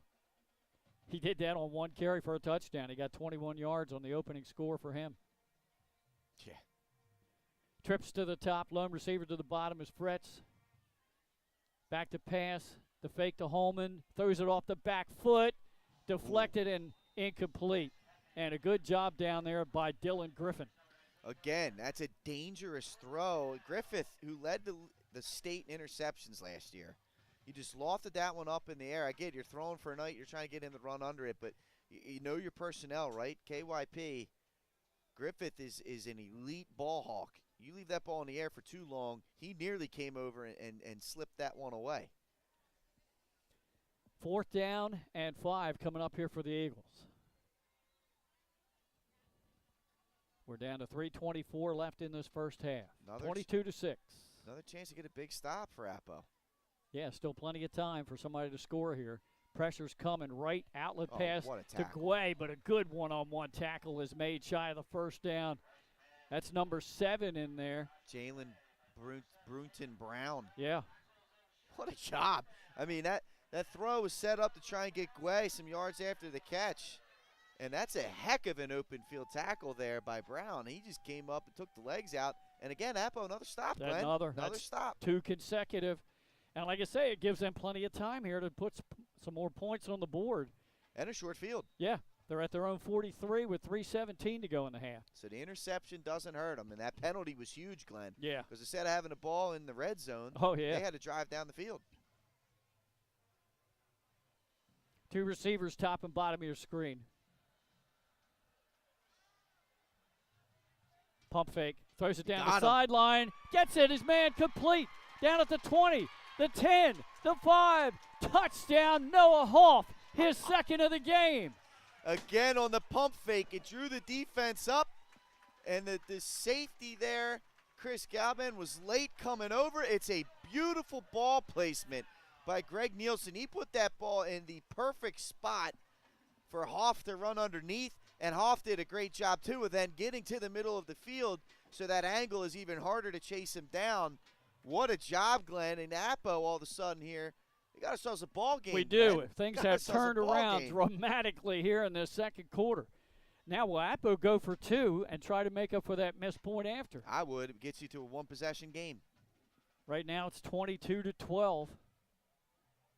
Wow. And Appo will line up for 2. Electricity, Glenn. Yeah. They spread the field, and I mean it is spread. And McConomy has Husser in the backfield to block for him. He takes it, runs behind Husser, but he slipped trying to make his cut, so he doesn't make it. That's big. That's a big miss, right? Because that would have got you within 8. Yep. Keeps it a two-possession game, but what an answer. Yes. What an answer right there. Good comeback right now by Appoquinimink. And we were joking, 3:24 after the turnover on downs. They've got plenty of time to go downfield. Well, they didn't need much. No. First play. And I like it. You take a chance. You just got a big-time stop. Momentum's on your side. Your defense has stepped up huge for you. You come up, you ran a play that worked for you for a touchdown earlier in the game. You pump fake. This defense is aggressive. They're one of the most aggressive teams in the state. And typically, you don't have enough time with that pass rush to do any kind of deep 7-step drop, pump fake, and try and go deep. Well, that one was quick. They bid on it, and it was a beautiful throw. If he doesn't throw that ball where it's at, there's a chance that Galban comes over and picks that off. That's just really well done. What a play by the freshman. What an execution by this offense. Appo has woken up, Glenn. Yes. They've woken up. Do they try an onside again? Nope. It's a kick deep. Sails all the way down. It's fumbled inside the 10, now picking it up at the 10-yard line. The return man for Smyrna breaks a couple of tackles and goes down at the 25. I think it was Guay, and it was. Joshua Guay on the return. Great job by Guay, because that was not looking good. They had him pinned. There was 2 defenders right there. He somehow split them and is able to save some field position getting up to the 25-yard line. But here you go, momentum on the side of Appo. Can they do it again? Yeah, we'll say they've scored 2 consecutive touchdowns. One almost at the end of the first quarter, and then this one here with 3 minutes to go in half. Fake to home and throws far side, completes the pass, breaking a tackle, and then getting punched out of bounds pretty hard was, I think that was Knight. It was Knight. It was Knight. And, you know, that's a situation there where coming up on the ball was Gavin Tucker, and you saw him when that ball was still in the air. He stopped and, like, chopped his feet, anticipating Knight's quickness.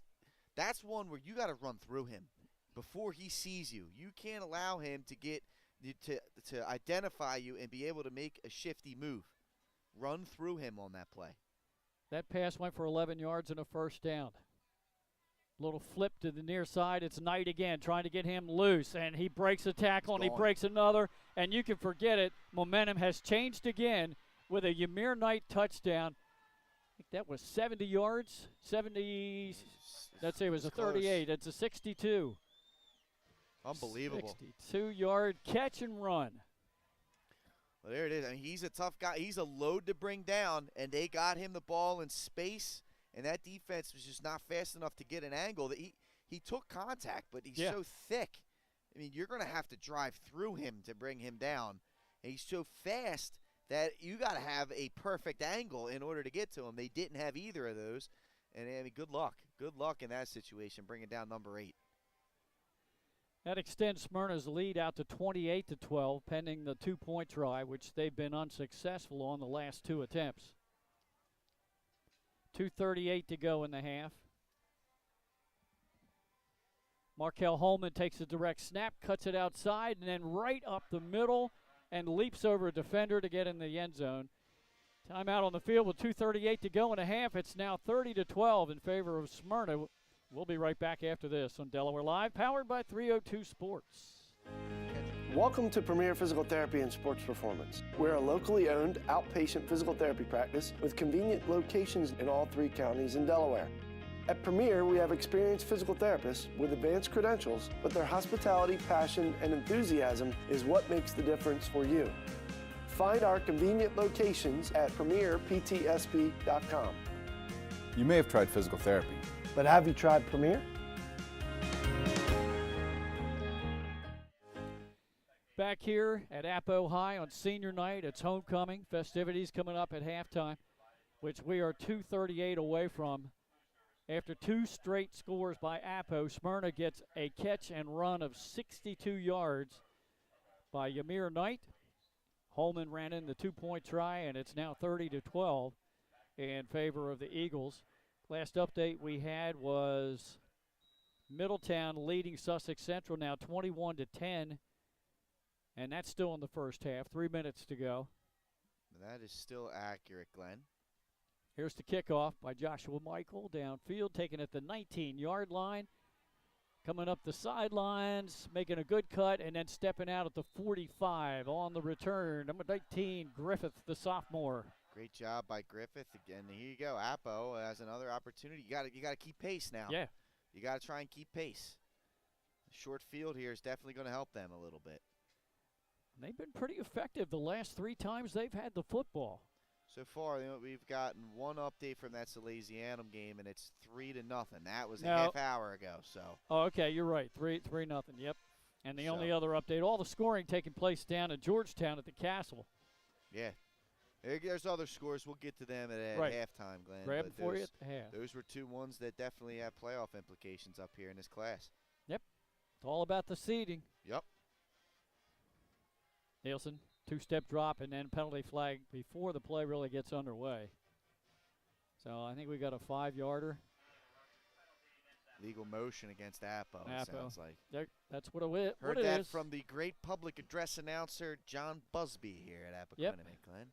Affectionately known to all of us as Buzz. That's correct. He and Marty Sheehan do a Yeah. great job with their podcast every week. Yeah, Delaware High School Football Podcast. I know, I was about to say. Friend of the program. Yes. You know, that's what we got. That's what we call that too. McConomy with the ball gets all the penalty yardage back plus a couple more as he's tackled up near the 49. It's a good run, man. That's a good run on first down. He sets this up for a 2nd down and 7, and after a 1st and 20, that's for 1st and 15. You got half of that back. Now, Pat, what I would think you want to accomplish here if you're Appo is you want to at least get into field goal range here for Chloe Lee. At least get in the field goal range and at least get into striking distance. Oh, boy. Brandon West loaded up and shot out of a cannon. He got in the backfield for a TFL on Run DMC. Yeah, Did you get all those letters? I did. It was a great job by West. He just slid right through that defense. Tristan Williams joined him. And that was tough. A little bit of a breakdown. Yeah. By the Appo offensive front there. And now Smyrna, they're smelling blood in the water. They take a timeout. They're like, okay, you guys want to come back? Okay, here we come. And they just take a timeout there to try and get their quick strike offense back on the field. Exactly what's going on because now it's 3rd and long. But I have been impressed with the freshman and his composure here in this 2nd quarter. Yeah, future's bright here at Appo. He's done a great job with a little pump fake. Just give a little bit of a fake, and he's found his receivers downfield. He has, and he's put the ball on target for the most part. There's a lot of really good young talent around the state this year, Glenn. Freshmen contributing, especially at the quarterback position with this young man, the young man at Salesianum last week, Stower that we saw. Yep. There's a lot of talent around the state. It's impressive. All right, timeout is over. You know how rare that is? It is rare. A freshman quarterback. Yeah. At this level, at the highest level in the state. Well, Appo had a fine quarterback here that started as a freshman and played all 4 years in Von Brandt. Yep.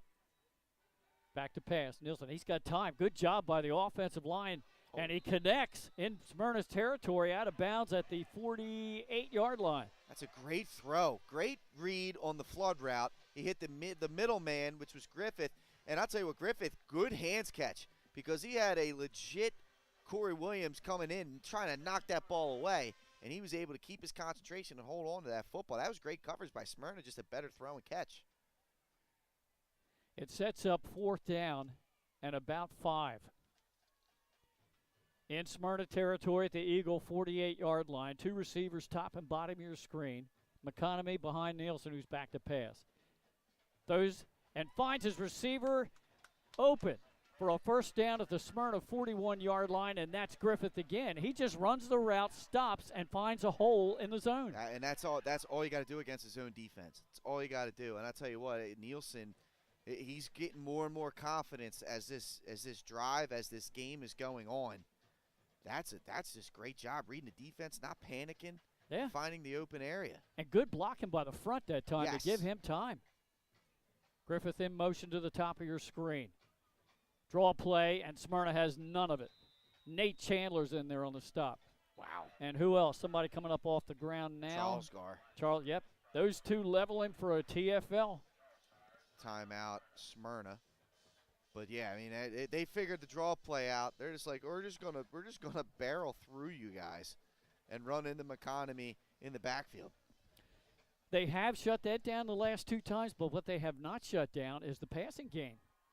No, it's been impressive, and I'm looking forward to the halftime stats, Glenn. After you get an opportunity to, seriously, after you get an opportunity to add them up. I mean, there's been a lot of big plays in this game, but Appo's passing game, what we've seen, we talk about how great Brian Wright has been, and his development has been one of the stories of the season without a doubt. But Appo's ability, if they're able to continue on this trend, to potentially develop into a more balanced offense with the dangerous ability of Daniel McConomy, to where defenses are going to have to be at least aware of a passing game, that's going to be another thing to keep an eye on, especially come playoff time. Well, we talked about it when we saw Appo get a couple of high-scoring wins, and we noticed that they were throwing the ball a little bit more. Talk about a balance so far in this first half unofficially. 18 pass attempts by Nielsen, 16 rushing attempts by the Appo offense. Wow. Nielsen back to pass at midfield, has all day, throws down the sideline, jump ball, and incomplete, intended for Griffith, but he had double coverage on him. Yeah, great coverage there by Smyrna, and I think it's a situation where Nielsen's like, nobody's open. I'm just going to trust my guy to make a play. Yeah. And he threw it up, and it was a dangerous throw there. Lucky that one fell incomplete. Stops the clock with 62 seconds to go in the half. Brings up a 3rd down and 14 at the Smyrna 44. Once again, we'll have an extended halftime because it's homecoming here tonight at Appo. So we'll have our unofficial stats, scores from around the state, and our plays of the week from last week. There's a late handoff again. Shirt tackle is made, flag flies, and we'll have to sort all this out. Yes, we will. And the adjustment's been made with Smyrna on that draw play. Well, one of the defenders grabbed him by the shirt tail, and now we've mask. got a face mask. So they had him front and back. Looked like it was a 5-yarder. I didn't see a personal foul there. All right, that would be incidental face mask and not the personal foul penalty. Personal foul to give him a first down. Yep. So that's a break. So they get all the way back to line of the scrimmage? 43, almost plus 1 yard from the line of scrimmage. So 3rd down and 13. Clock running, 40 seconds to go in the half. Yeah, should be no particular hurry if you're Appo here. No timeouts left for Smyrna. Yeah. Let this thing wind down. Take your shot. If you do, you got timeouts left. You can call one. And now we've got a timeout by the officiating crew. Not quite sure what this is. I don't know. It's a long first half. We're going to have an extended halftime. I think it's the I think we're going to have to pay our camera guy extra tonight because he's getting time and a half for this one. So I think the down. They had 4th down on the down marker. It's only 3rd down because that penalty. They got to go. See, Smyrna should have, or Appo should be up on the ball. Right. They're letting time go here. They should have been up on the ball, ready to go. Clock running now, under 20 seconds left in the half. Griffith in motion to the top of your screen. Back to pass Nielsen. Pressure coming from Chandler. Chandler tipped the ball. They were trying to set up a screen to McConomy. Great job by Chandler. He knew he wasn't going to get to the quarterback. Got his hands in the air, knocked that one down. Brings up 4th down and 13 with just 11 seconds to go in the half, and it looks like Appo's going to bring in the punt team. Smart. And punt it out of bounds.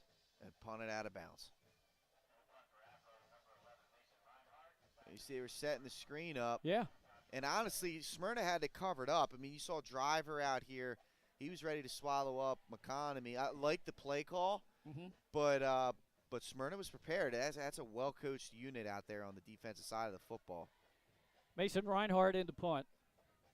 And he had a great one earlier in this half. There's his boot. Down the center of the field, angled, and it's going to be stopped. Did he go in the end zone? Oh, no. I think his momentum might have taken it. Did. Yep. Oh, no. I don't think he realized that he had to get rid of the football there, Glenn. No, now it looks like they're placing it at the 1. Holding. It's coming back. It's holding on Appo. Well, I don't know if the rule is the same in Delaware, but he definitely went into the end zone with the football. You would think that's a touchback. just barely.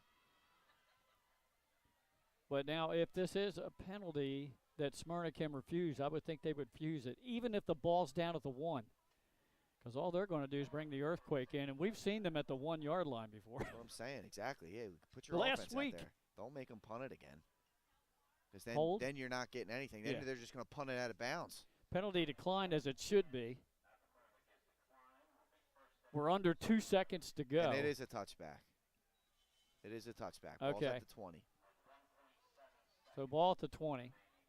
It's an educational moment there for that young man. You did a great job. You did beautifully. But if you're starting to feel yourself fall, you got to throw that ball back to your teammate. Yeah.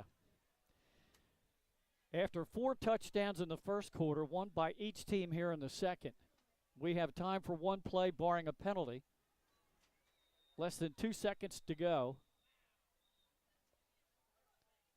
And now Appo has called their final timeout. Smart, because you want to make sure you got players at all different levels on the field, because the last thing you want to do is get into a situation that the last touchdown that occurred was Ymir Knight's got the ball, and you got to try and put an angle tackle on him in the open field. You want to keep everything in front of you, swallow these guys up, and don't allow them to get out and use their speed and agility against you. We'll, again, update you on scores around the league at the half, but we got a couple for you. Caravel leads Milford 28-0 in the third.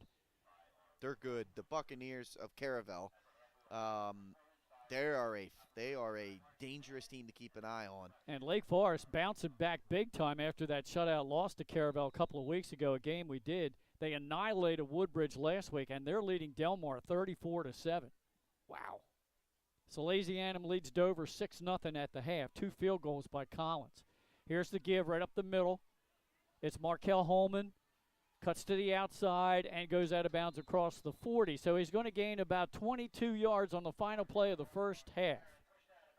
Great job, though, there by the defense. They were spread out, gave him some yards, and eventually he ran out of room to run.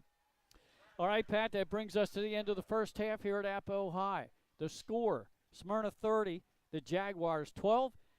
Time now for the halftime show. We'll come back about midway through. We'll get our plays of the week from last week's action, unofficial stats, scores from around the state. It's halftime here at Appo High on Delaware Live, powered by 302 Sports. Hi, I'm Scott Kammerer from Soto Concepts. Today we're at Blue Coast Seafood Grill and Raw Bar in Rehoboth Beach, Delaware. Come check us out. Located in the Rehoboth Gateway, Blue Coast features indoor and outdoor dining and serves beautiful, simple food that highlights the flavors of Southern Delaware. With chef-inspired daily specials, an award-winning wine list, and an extensive list of craft cocktails and local beer, Blue Coast is the perfect spot for a night out. Blue Coast Seafood Grill in Rehoboth Beach, Delaware, open 7 days a week year-round for lunch and dinner. See you soon.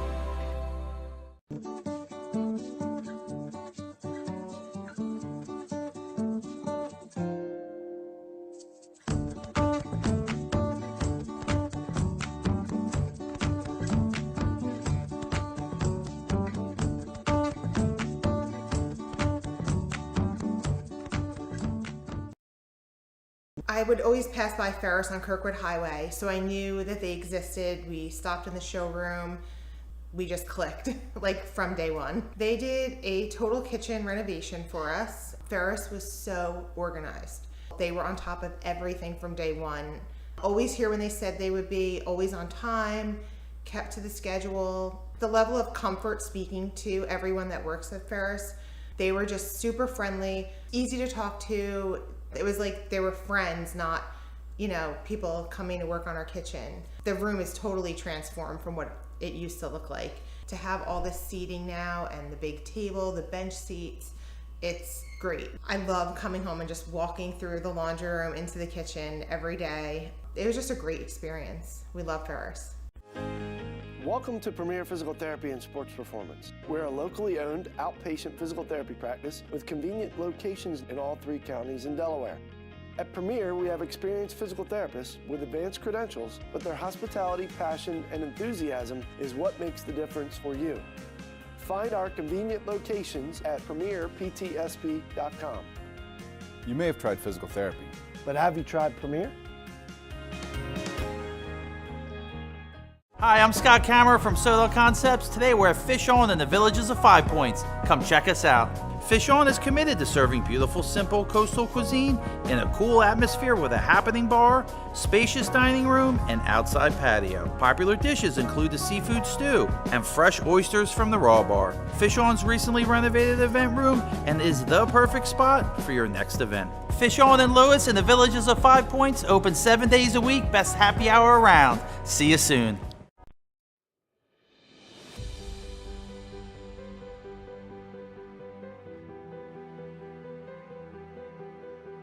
How you doing? My name's Mike Cassidy. I'm the founder and president of Cassidy Painting. I started back in 1984, incorporated in 1986. I never had the word no in my vocabulary. If someone called me to do a job, I always said yes. Whether it was a struggle, whether it was 7 days a week, sun up to sundown, it didn't matter. And with that philosophy, we were able to grow to the size we are. We employ close to 80 individuals. We really enjoy being in the family business. I look forward to coming to work every day, and it's so nice to work with the people that we work with in the office. We've really become a family with them. We really create a family experience around here.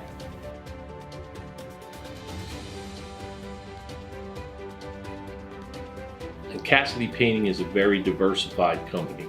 We don't say no to anything.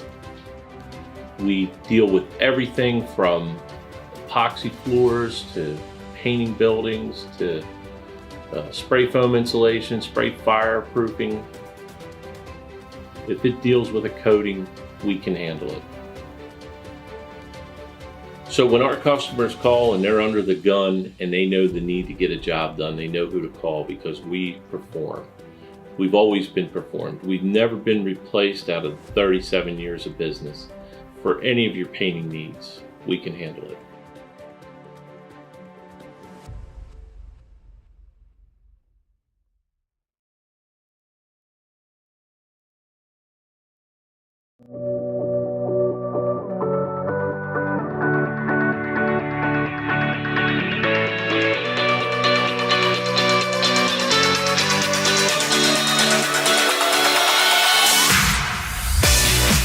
I'm Chef Hari Cameron.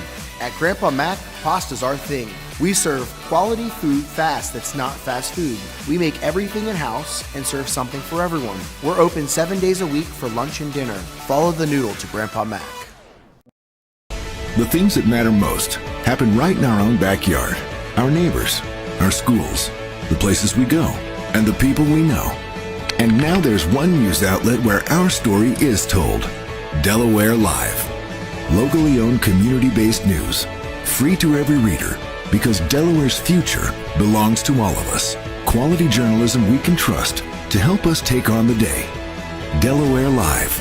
Our state, our news, our home.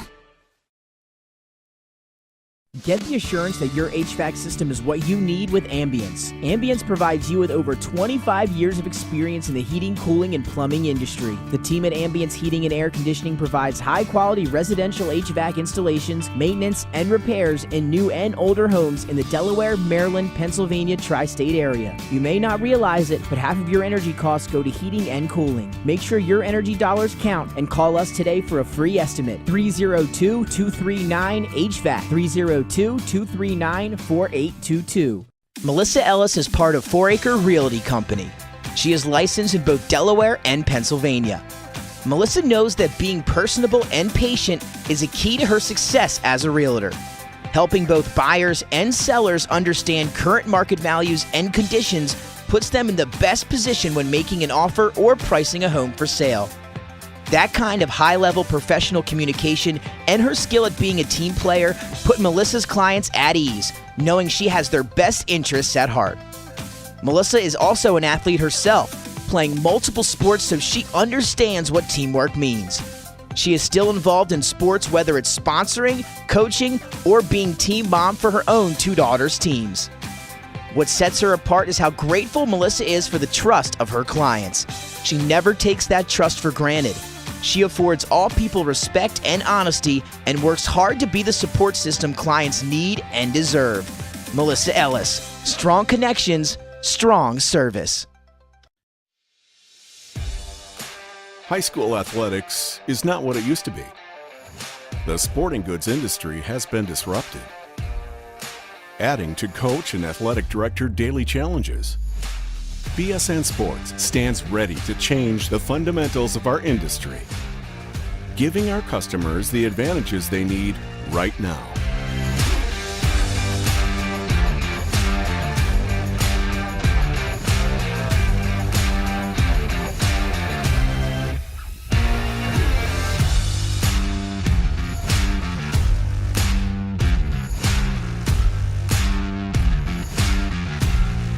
Your dedicated local sales pro is supported with nationwide team service, including sport and category experts. Get the look of D1 colleges and pro teams with our program that streamlines ordering your staff apparel, player gear, and fanwear. Stretch your budget with our fundraising solution. Free and ready in minutes. Our campus branding products are perfect for boosting school and team pride. BSN Sports has the advantages you need right now.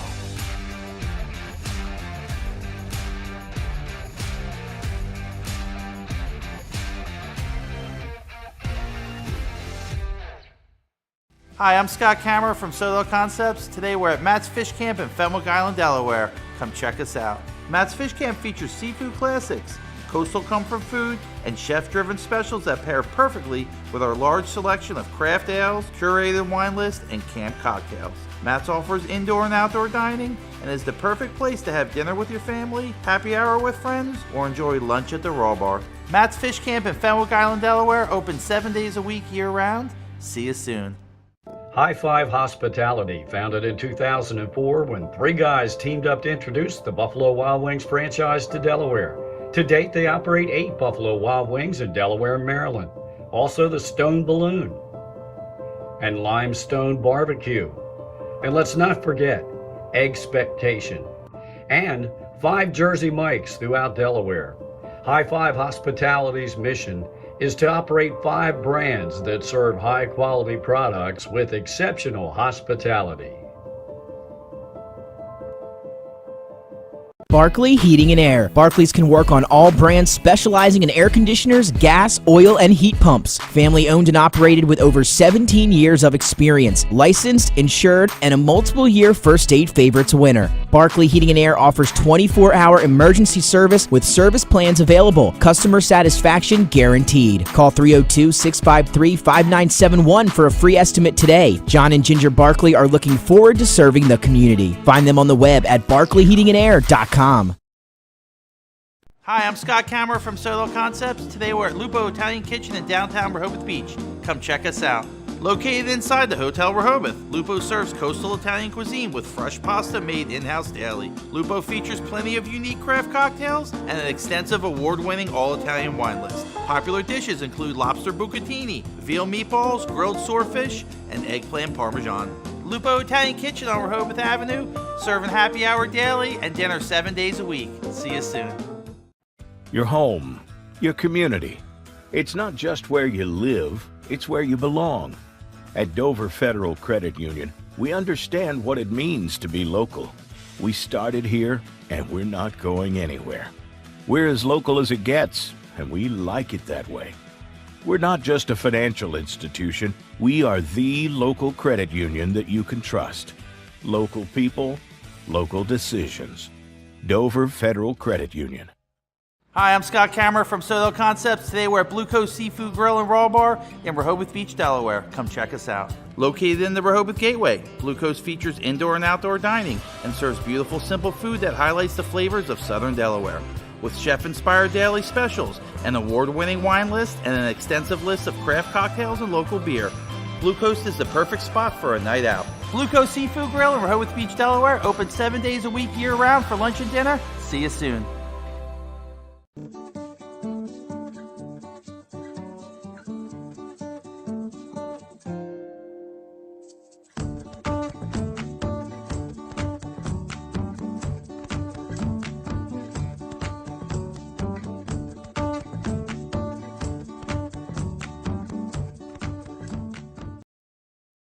I would always pass by Ferris on Kirkwood Highway, so I knew that they existed. We stopped in the showroom.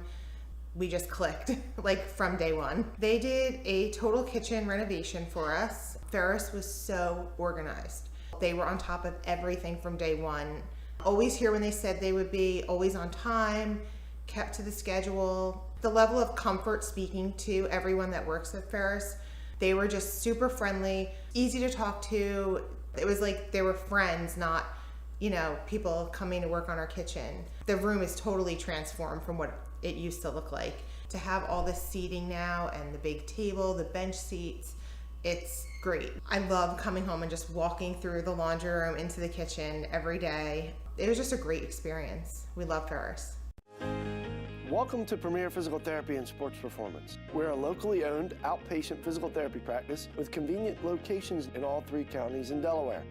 At Premier, we have experienced physical therapists with advanced credentials, but their hospitality, passion, and enthusiasm is what makes the difference for you. Find our convenient locations at premierptsp.com. You may have tried physical therapy. But have you tried Premier? Hi, I'm Scott Kammerer from Soto Concepts. Today we're at Fish On in the Villages of 5 Points. Come check us out. Fish On is committed to serving beautiful, simple coastal cuisine in a cool atmosphere with a happening bar, spacious dining room, and outside patio. Popular dishes include the seafood stew and fresh oysters from the Raw Bar. Fish On's recently renovated event room and is the perfect spot for your next event. Fish On in Lewis in the Villages of 5 Points, open 7 days a week, best happy hour around. See you soon.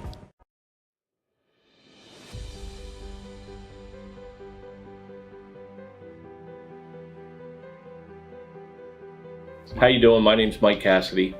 I'm the founder and president of Cassidy Painting. I started back in 1984, incorporated in 1986. I never had the word no in my vocabulary. When someone called me to do a job, I always said yes. Whether it was a struggle, whether it was 7 days a week, sun up to sundown, it didn't matter. And with that philosophy, we were able to grow to the size we are. We employ close to 80 individuals. We really enjoy being in the family business. I look forward to coming to work every day, and it's so nice to work with the people that we work with in the office. We've really become a family with them. We really create a family experience around here.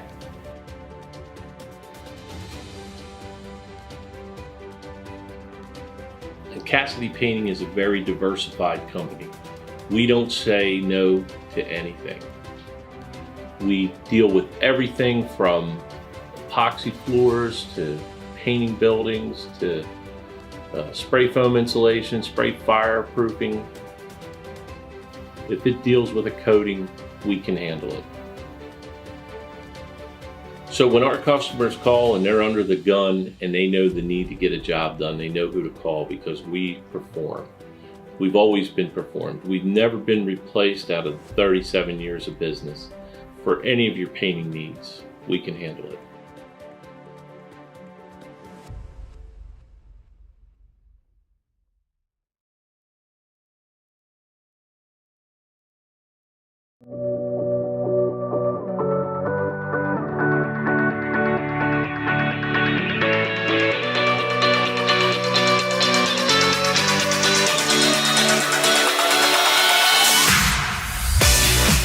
I'm Chef Hari Cameron.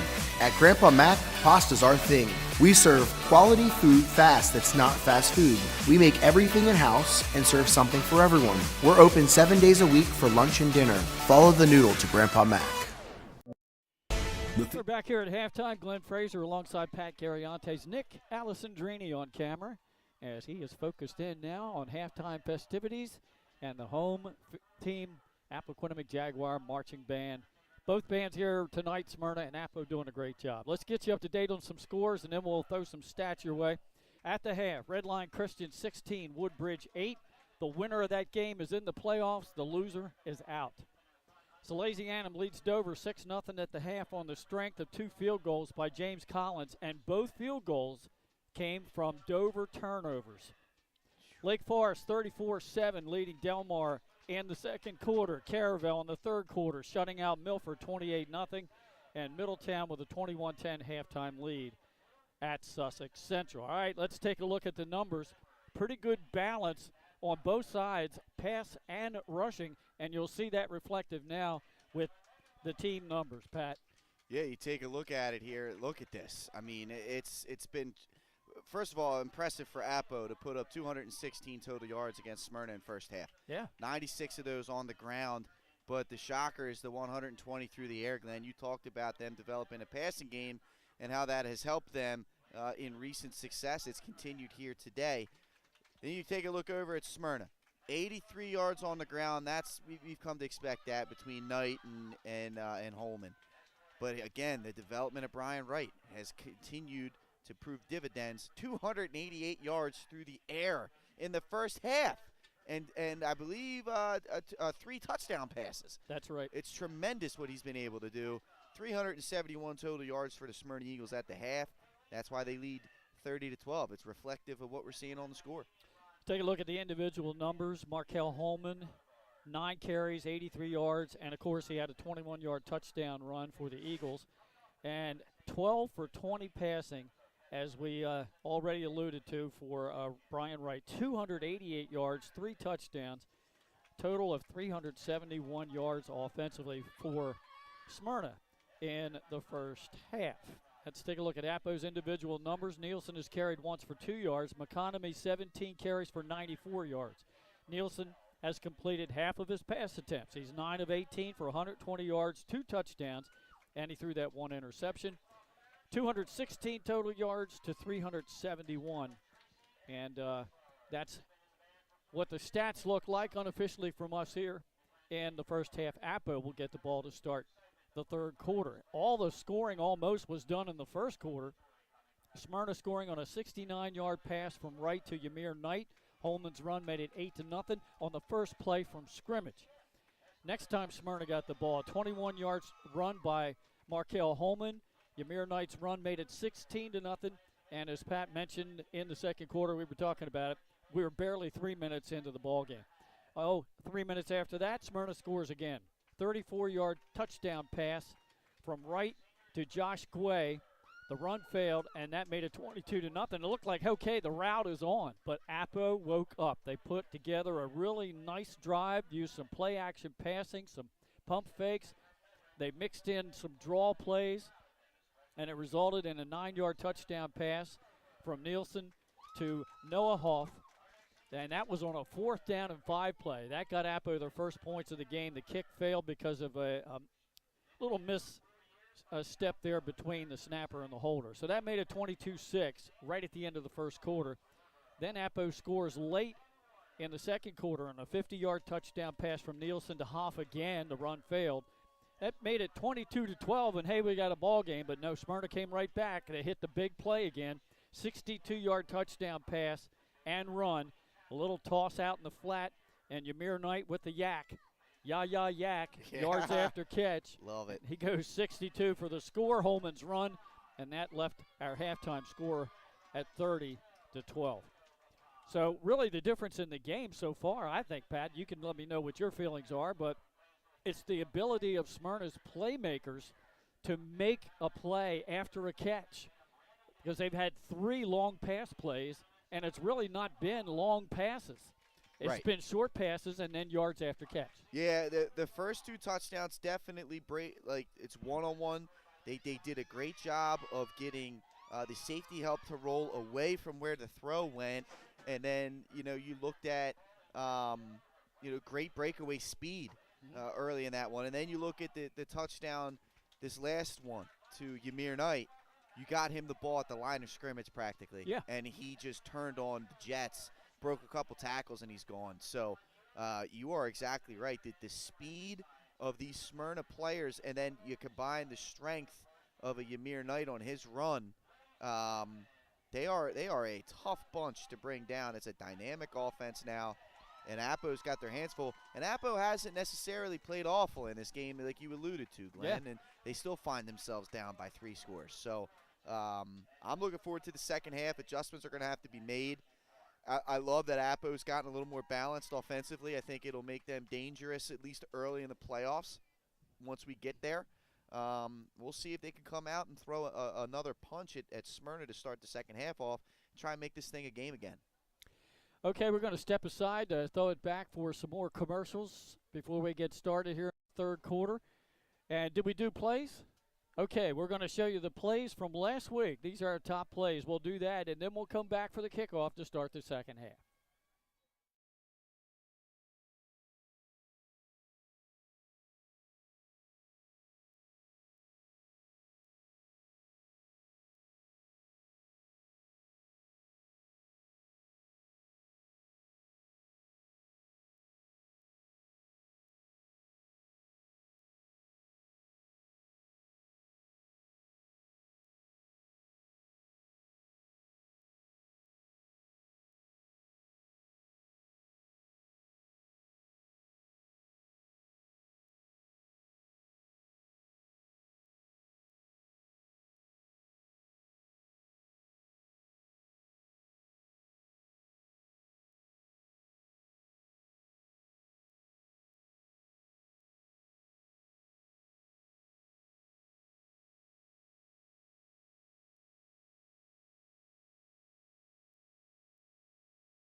We are ready for the second half action here at Appo High School.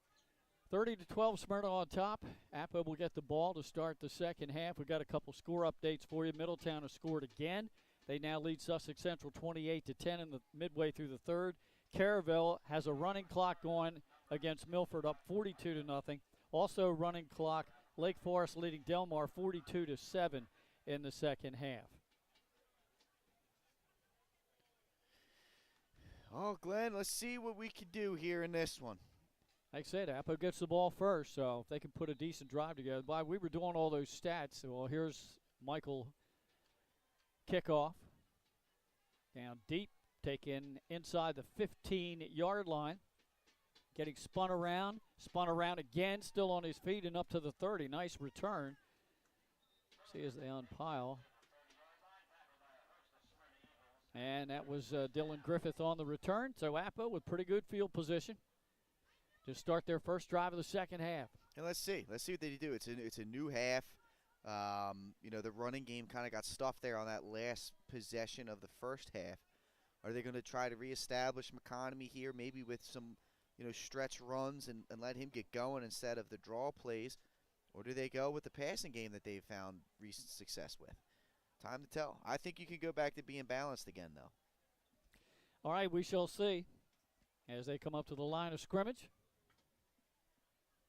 McConomy behind quarterback Greg Nielsen, the freshman. Had a real fine first half, connected on over half of his passing attempts. Handoff to McConomy after Nielsen fell down. He bounces it to the outside, and he paid for about a 3 or 4 yard gain. It's good pursuit defense by Smyrna there. McConomy still, though, able to turn that into about a 3 or 4 yard gain. Chris Galvin on the tackle. Great job coming up from his safety spot. And officially it is a 3 yard gain, so McConomy almost to a 100-yard mark. I believe he's rushed for over 100 yards every game this season. Over 1,600 coming in. I mean, that's almost a 200-yard per game average. Now it is over 200 yards a game. There's the snap. They feed McConomy again. The shiftiness of McConomy gets him a couple more yards up to the 35, where it'll be 3rd and 5. And now they'll probably have to go to the air, Glenn. You would think here. 3rd down and 5. I mean, they haven't been able to get a whole lot going here on this drive on the ground, these first 2 runs. And Smyrna, unless Appo has made some offensive adjustments, Smyrna has played the draw play pretty well the last few times they've tried to run it. Pass in the far flat. I think he completes the pass. Did he get the first down on the reception? Noah Hoff. Yeah, let's see. That's we got a flag back in the backfield. That could be big. That could be a hold. Yeah. It might come back, or it could be a late hit on the quarterback. Could be that too. Yeah, you can see him shaking it off. It's a personal foul. Roughing the passer, Yep. Glenn. You were right. Look at you, my friend. Well, that's why you're the legend you are. Yeah. Gee, this guy's great for my ego, isn't he? And coming into the game, Mason Reinhardt, the tight end, he has to play from the bench. Still haven't stepped off the penalty yardage. Now they're doing so. It's going to give him a first down. It's going to be big. Up at the 45. So, once again, the completion goes to Hoff. He has both the touchdowns. And he'll be back next year. He'll be back a couple more years. Only a sophomore. You talked about it, right? You gotta appreciate what Appo's got brewing here in terms of a program. The future is bright. It is.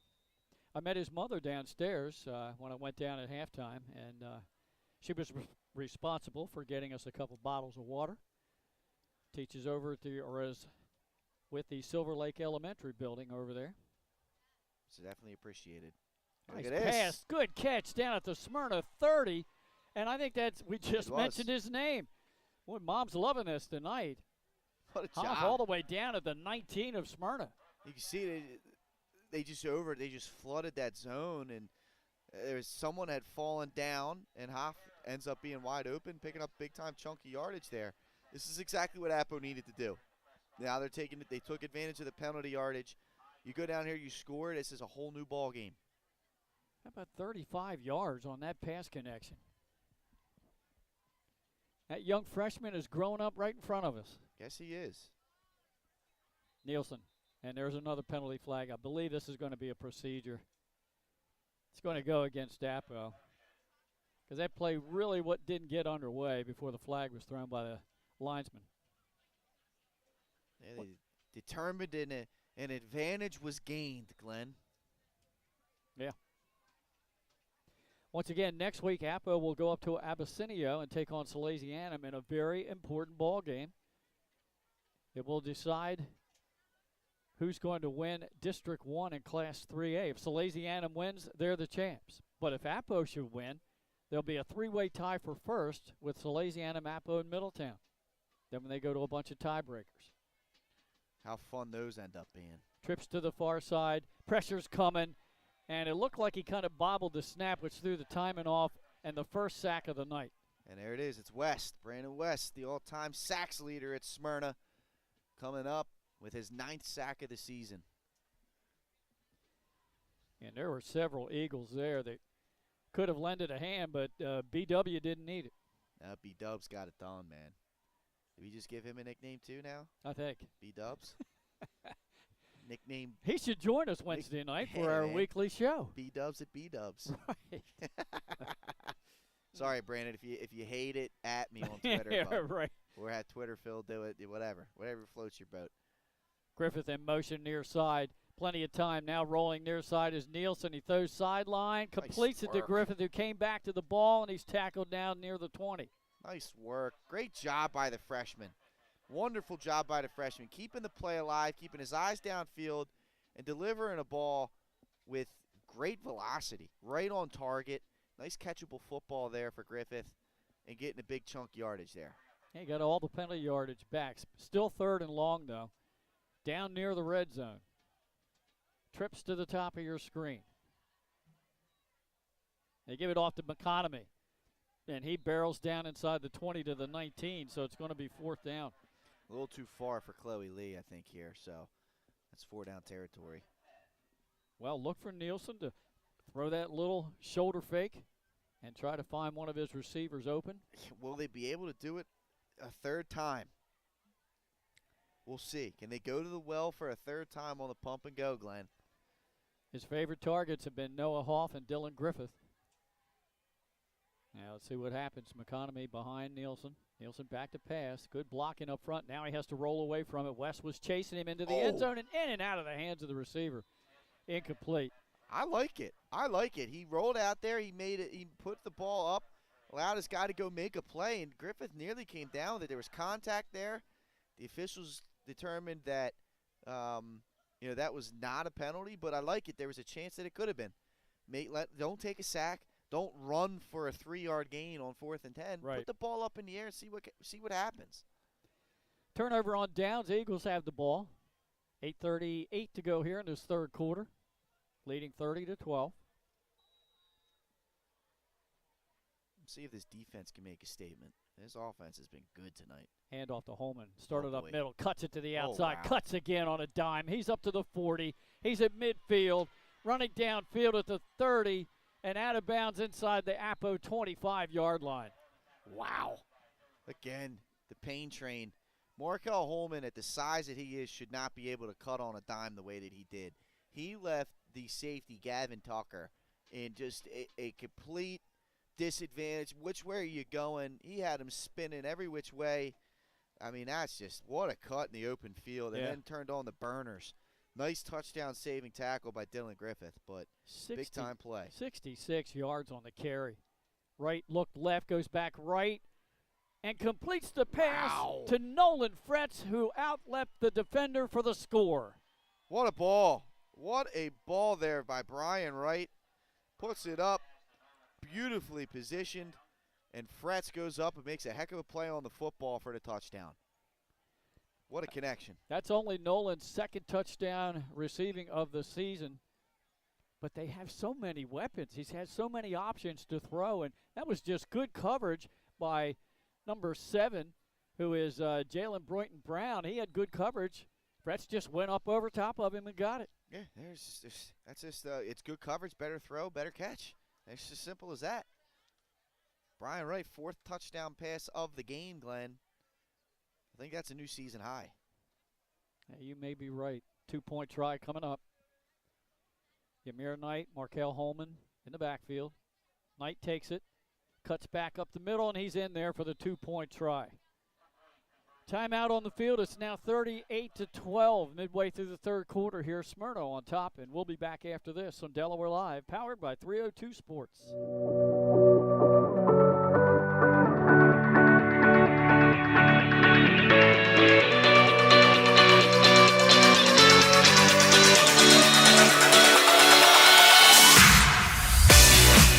I'm Chef Hari Cameron. At Grandpa Mac, pasta's our thing. We serve quality food fast that's not fast food. We make everything in-house and serve something for everyone. We're open 7 days a week for lunch and dinner. Follow the noodle to Grandpa Mac. His 4th touchdown pass of the game with 8:38 to go, or 8:19 to go here in the third quarter. Pushes Smyrna's advantage out to 38-12. And Appoquinimink had started this half with a nice drive, got all the way down to the 20-yard line. Where the drive stalled, we'll try to go to work again. Just Middletown scored again. They now lead 35-16, I think early fourth quarter. And here's the kickoff. It's Run DMC, and he ran right into a couple of Eagle special teamers. Appo will have it first and 10, their own 30-yard line. So Middletown, early fourth, leading 35-16 at Sussex Central. A tough place to win, but the Cavaliers are coming through tonight. Yeah, they are, and they need to get right, Glenn? They're gonna finish the season against Delaware opponents to get themselves tuned up, ready to go for the playoffs. Right. It's important for them to kind of reestablish themselves within the state of Delaware. I feel like they've kind of been forgotten about by a few teams, right? They went and played out of state for a while. They lost the Sallies. Yeah. I think a lot of people have forgotten how good Middletown is. So this is important for them to kind of reprove themselves a little bit heading into playoff time. And we saw them here against this Appo defense. They struggled offensively in that game, winning 14-0. Of course, they beat Smyrna the second game of the season on a last-second touchdown pass. So they've been in some close ones. Nielsen back to pass. Now he has to roll away from Nate Chandler. Good block out there to get him loose, and he's going to gain about 5 yards out of bounds at the 35. Great work. Good job extending the play. Good cut back block on Chandler. And that's a good 5-6 yard gain on first down. You take that. Nice work by the freshman. Actually, he got 6 at 2nd and 4. I'm going to give that young man another yard here on my chart. Yeah, give him one more. Connect the dot there, Glenn. Turn that 5 to a 6. Second down and 4. Appoquinimink. 2 receivers, top and bottom of your screen. McConomy, shifty little runner, has the first down the sideline, and he's out of bounds out across the 45. He's so good. I mean, to do what he's doing against this level of defense is impressive, man. It really is, Glenn. And, the offensive line has done a decent job. It hasn't been consistent tonight, but, they've opened some holes for him, and he's had some big runs in this game. Over 100 yards rushing again. And we are still 7:55 to go in the third quarter. Spread the field. Throw in the far flat, complete across midfield and into Smyrna territory is Dylan Griffith. Griffith's ability, he's a game changer now, too, for this team at the passing game. Again, only a sophomore. This Appo team's going to be fun in the next couple of years. They are. You're right. I mean, I know you mentioned it before, and it's definitely something to keep an eye on. There's where they lose offensively. Right. Yeah, they lose Beatty, they lose Husser, they lose Mason Reinhardt, but they got an opportunity to be very good in the next few years to come. They have some pieces coming back, that's for sure. 1 yard run that time by McConomy. Brings up third down, about 4. 7.5 to go here in this third quarter. This is, by the way, our First State Ortho game of the week, sponsored by our fine friends at First State Orthopedics. Great people over there. A lot of great locations, a lot of very knowledgeable folks there. If you're in the need for their services. Nielsen pressure coming right up the middle. He's being chased and he's sacked. Chandler. Yep, all the way back inside the 45-yard line of Appo. That's his 10th sack. Leads the 10th team. sack of the year. Leads the team in that category. Heck of a job there. And that is a loss. It's going to bring up fourth down. That's a big loss. Yeah, you got to punt this one away. It's about 12. He's trying to get outside of him. He just couldn't quite do it. Second sack here in this second half for Smyrna. Puts him in fourth and a punting situation. Now, a similar punt from about this point on the field earlier by Reinhardt was downed inside the 10-yard line. End over end. Takes a big Appo bounce at the 30 of Smyrna inside the 20. And will be down close to the 18-yard line. This is just about where the Eagles started their first drive of this half. They started at their own 19, and they scored. Let's see what happens this time. Smyrna has been an explosive team, but especially in second halves this year. You're right, Glenn, and that's a testament to this coaching staff, right? They pick up on tendencies. They make adjustments, and it allows them to close games out.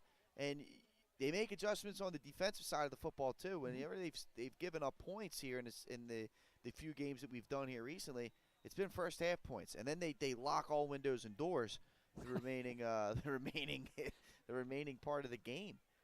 It's been impressive how they've been able to put teams away. It's a pass on a slant pattern intended for Ashley, but over his head incomplete. It's a zooism. I had to do a Mark Zoomoff tribute there, locking all windows and doors. I know our camera guy appreciates it, Nick Alessandrini. We'll drop those in during basketball season occasionally, too. I got to take a look at Pat's playbook. I mean, he's just pulling everything out here tonight. We're getting near the end of the regular season, so he's loading up for the playoffs. That's right, my friend. Second down and 10.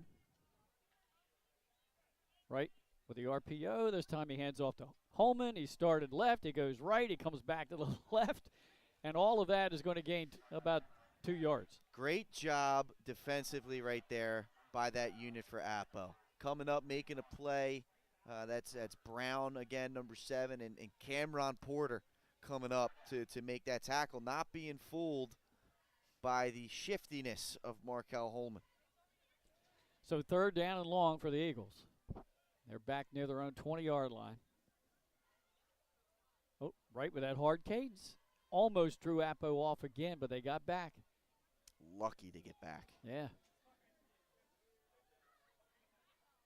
Taking a lot of time. Now he gets the snap. Back to pass. Completes it to Ymir Knight, who makes a great move on one defender, but that slowed him up so that he was gang tackled by a few others, and he is just shy of the first down. A good initial move by Brown again. Glenn, they had him bottled up, and they laid the wood on him, and they still couldn't bring him down. I mean, this young man is under the radar strong. Under the radar strong. He's got a thick lower half, yeah. And he's just tough to bring down. You add that to the level of quickness and speed that he has, it's insanity. Earthquake package. First time we're seeing this, honestly. On 4th and 2. Knight takes a snap, tries to get the far edge. He's got it, has the first down and more. Up to midfield, has a blocker in front of him. It's Markel Holman. He cuts it back, he does a spin move, and he's all the way down inside the Appo 30-yard line for a big gain. Wow. I mean, they got the edge for sure, and there was really nothing Appo could do once he got the edge. Great pursuit by the secondary to make sure he didn't get a cheap touchdown, but wow, another big explosive play for this Smyrna offense. They can do special things with that earthquake formation. We've seen it on 2-point conversion tries, but it's just a load trying to figure it out. Throwing the far flat, incomplete, intended for Ashley. Yeah, a little too far out in front there by Wright. It's the right idea. No pun intended. No pun intended, but he couldn't get it done. Yeah. Now, I intentionally held back on a third consecutive week of saying good morning, good afternoon, and good night on a couple of night touchdowns. I was waiting for it too. You wanted it and I was again? like, this is Glenn's line. You can't, because I was going to ask you. They used give it me in the one, World Glenn. Series I was last like, night. give me one, Glenn, but I didn't. I bit my tongue, so there it is. You made me a happy man. Working Pump that fake, throw down to the corner, and just past the outstretched hands of Andre Ashley, incomplete. He almost dropped that in. Yeah. That would have been impressive if he did that. So here we go, Glenn. Third down and long. Look at. I mean, you see guys just walking around, just kind of like waiting for this thing to end, type of thing. And we saw this early in the game, and then Appo was able to make a couple of big plays and get themselves back into it. Mm-hmm. Well, that's one reason why Smyrna goes only one way with players. Mm-hmm. That helps to wear down the other team that normally plays several both ways. And another reason why they're so successful in the second half. And it allows you to focus your attention on a specific skill set instead of having to learn offensive and defensive skills. Look at Markel Holman. Finally caught from behind. Nothing up front, so doing a good job tonight is Appoquinimink's interior defense. They're having to have Holman or Ymir or whoever's running the ball make them bounce outside with everything. It is true. Aaron Hall had the tackle, sophomore, number 54. It's fourth down again for Smyrna. Fourth down to about 6. Clock running under 4 minutes to go in this third quarter. Right. Back to throw, looked right, comes back to the left. Ashley gets it in stride for the touchdown. What a throw. What a throw for Brian Wright, his 5th touchdown pass of the game. That's got to be a record for him this year. Puts that one just right on the money in stride for Ashley. Nick Alisadrini says, I'm looking forward to seeing the Smyrna offense and Brian Wright for the first time this year. Well, boy, oh boy, have you gotten a show. This young man has been doing it all tonight. It's the 18th touchdown pass of the year, Glenn. Second for Guay tonight. No, that was Guay. Nice.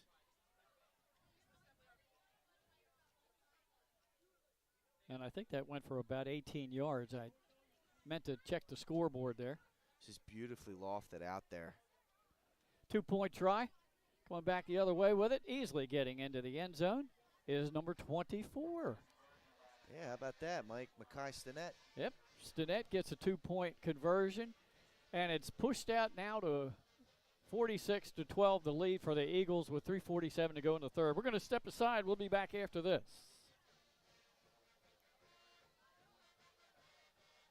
High Five Hospitality, founded in 2004 when 3 guys teamed up to introduce the Buffalo Wild Wings franchise to Delaware. To date, they operate 8 Buffalo Wild Wings in Delaware and Maryland. Also the Stone Balloon and Limestone Barbecue. And let's not forget Eggspectation and 5 Jersey Mikes throughout Delaware.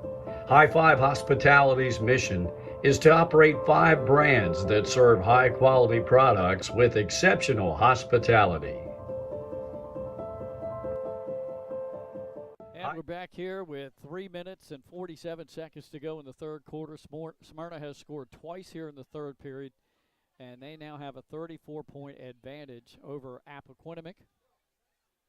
Appoquinimink once again next week will be playing a very, very important final regular season game up at Abyssinia against Salesianum. Last we heard, the Sal's leading Dover 6-0.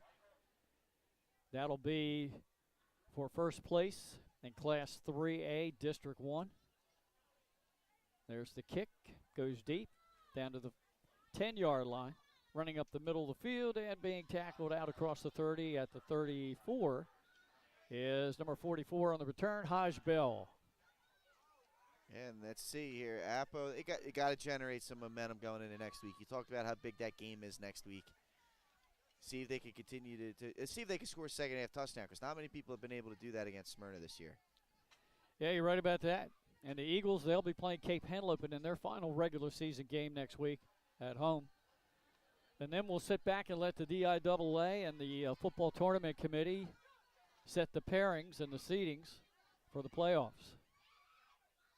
Can't wait. This playoffs is going to be fun. It is. I think at each of the three levels. I mean, you got a crash course down at the 1A level with St. E's and Laurel potentially at some point. 2A is completely wide open. Yeah. In fact, there's going to be teams in 2A that I think are quality teams that don't make the playoffs. Yeah, I agree. And then up here, I mean, Smyrna has separated themselves, I feel like. But other than that, I think what is Middletown now, right? Yeah. What is Salesianum now? And is there someone else who's going to get in the mix and potentially try and make a run at this thing? Smyrna's playing the best football right now, but things can change. You don't know what could happen at any given point. I think there's storylines on each of these three different classes, and I, for one, am extremely excited for it. Pass near flat, completes it to the tight end up at the 44-yard line, and that should be enough for an Appo first down. Mason Reinhardt on the reception, and the play before that was a run by sophomore fullback Caden Harvey Brown. Great work here again. Hey, Appo, you want to continue to move the football. Just try and make some things happen. One thing I've noticed is McConomee's not in the game. Is this a situation where they're resting him up in preparation for next week? It looks like it could be the case. Handoff up the middle. Good cut all the way up near midfield. Carrying the ball that time was Jaden Glover, the junior. Hey, good work by Glover. Running hard right there. Hitting the hole strong. 5 yards on first down. That's all you can ask for. Just shy of midfield. Second down 5 for the Jags. Under 2:20 to go here in this third quarter. This is the Smyrna starting defense here. Yeah. So you're getting some guys some opportunity to go against the top defense in the state. I like it. And you're going to rest McConomy up, get him ready to go for next week. Nielsen drops back to pass. Little shoulder fake. Throws it down the sideline looking for it. Whoa. What a catch made by the tight end, Mason Reinhardt. Went up over top the defender and got both feet in bounds. That's a top play nominee right there, Glenn. Beautiful, beautiful throw. What a great ball there by Nielsen. And I'll tell you what, that's no stiff out there at cornerback. That's Makai Stinnett, who has an interception already today. And what a great job by Reinhold to go up there, high point the football, and hold on to it despite the contact. Great job by him. Inside the Eagle 20-yard line. Handoff dropped, and ball still loose, but they cover it up. So Appo will retain possession. Lucky there from Appo, especially if they're big play like that. You don't want to see that. Yeah, they're going to take about a 3-4 yard loss on that fumble and make it second and long. And this is where they stalled earlier in the third quarter. They had a nice drive, got all the way down to the 19th, drive stalled. It is. And, now you got an opportunity to try and right that ship. See if they could do it here, Glenn.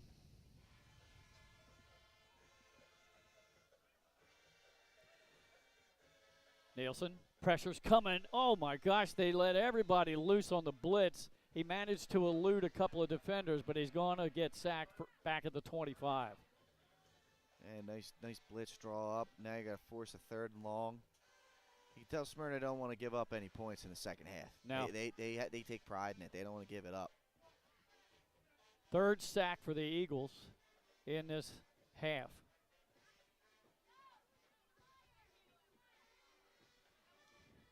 As we're on.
I would always pass by Ferris on Kirkwood Highway, so I knew that they existed. We stopped in the showroom.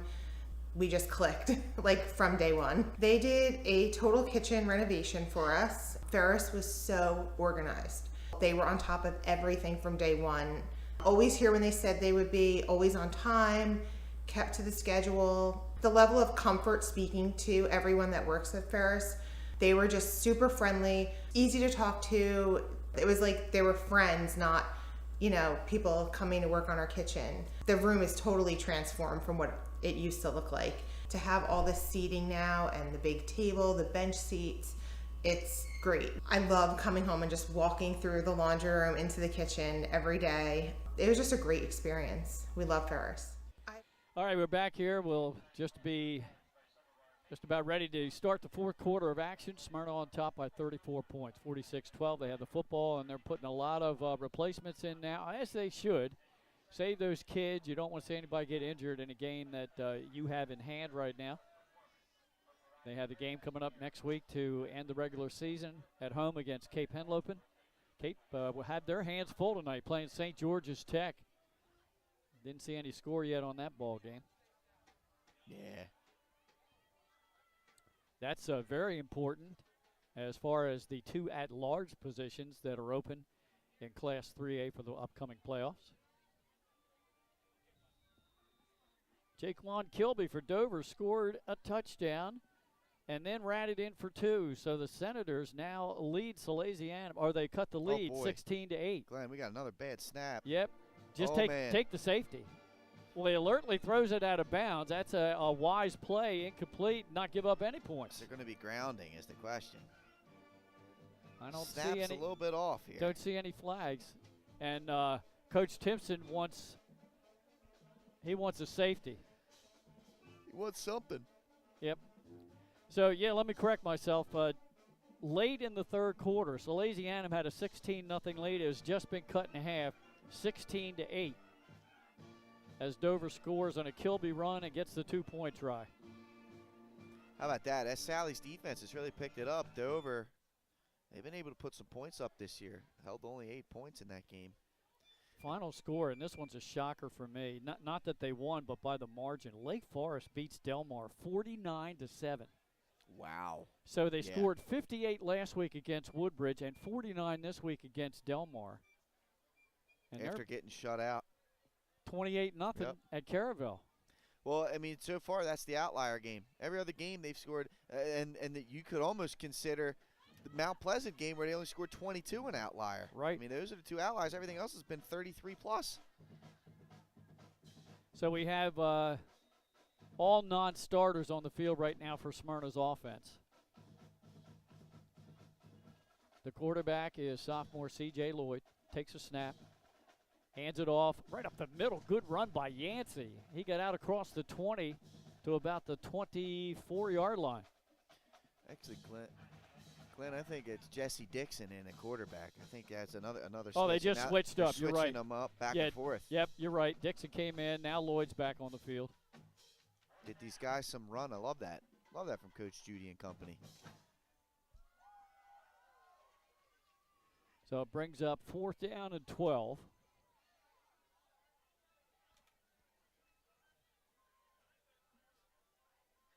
Lloyd checked the sidelines for the play. He's joined by Yancey in the backfield. Takes his snaps, looking to pass, far flat, setting up the screen. Pass is complete, and running for the first down. And that's, I believe that's number 8. It's Henriquez. Was that 19? 15. Sorry, 15. Gavin Miller.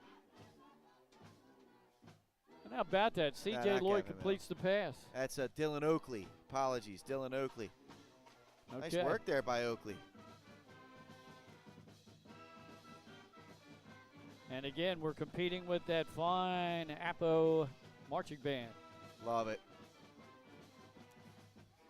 Running play goes the far side. That's Yancey. Yancey has the first down, and he's down inside Appo territory at about the 42. That's nice a gain of run. about 16, 17 yards. Nice hard run there by Yancey. Put his foot in the ground, got upfield. Just what the doctor ordered. Smyrna moving the chains, running the clock. We're in the fourth quarter here.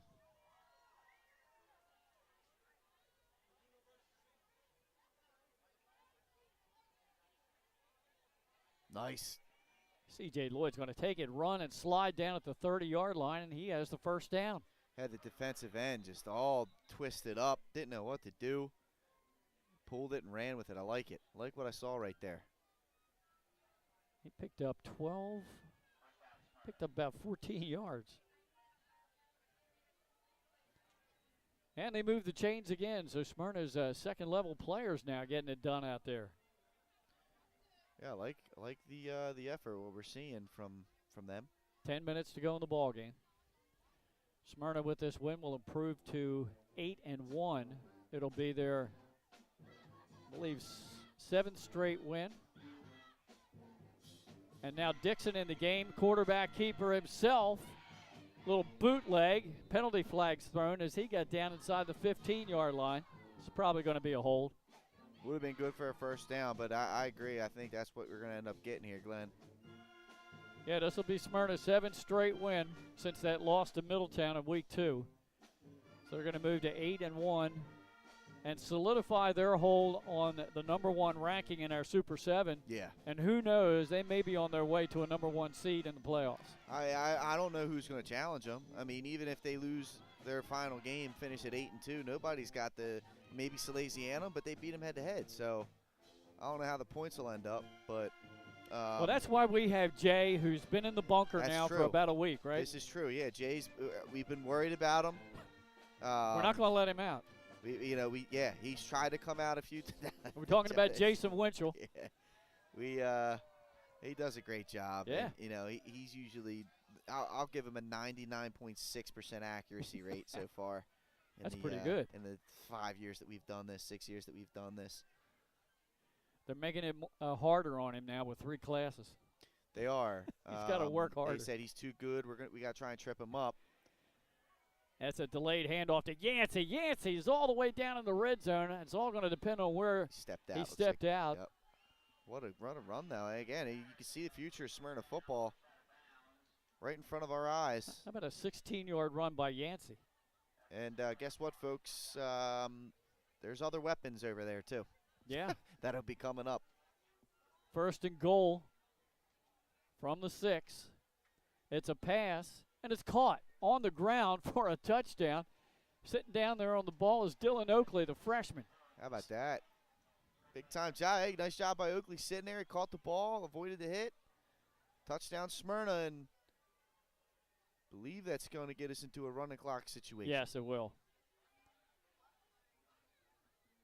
Great work here by Smyrna. I mean, credit where credit's due, man. Yeah. I'll tell you what, if you told me that Smyrna would score 50 points on this Appo defense before the game, I would have said, really? I'm not sure about that. And it started early, and then there was a lull. But, again, another strong second half by this group. Lloyd stays in the game for the 2-point try. They don't run the earthquake. It's going to be a pass in the corner. Is that a catch? No, it's incomplete. Incomplete. He's looking for Henriquez there. Yeah. Good coverage on him. It stops the clock because of the kickoff coming up, but it doesn't stop the game clock. We're still going to step aside, though, and we'll be back with the clock running here in the fourth quarter. Hi, I'm Scott Kammerer from Solo Concepts. Today we're at Lupo Italian Kitchen in downtown Rehoboth Beach. Come check us out.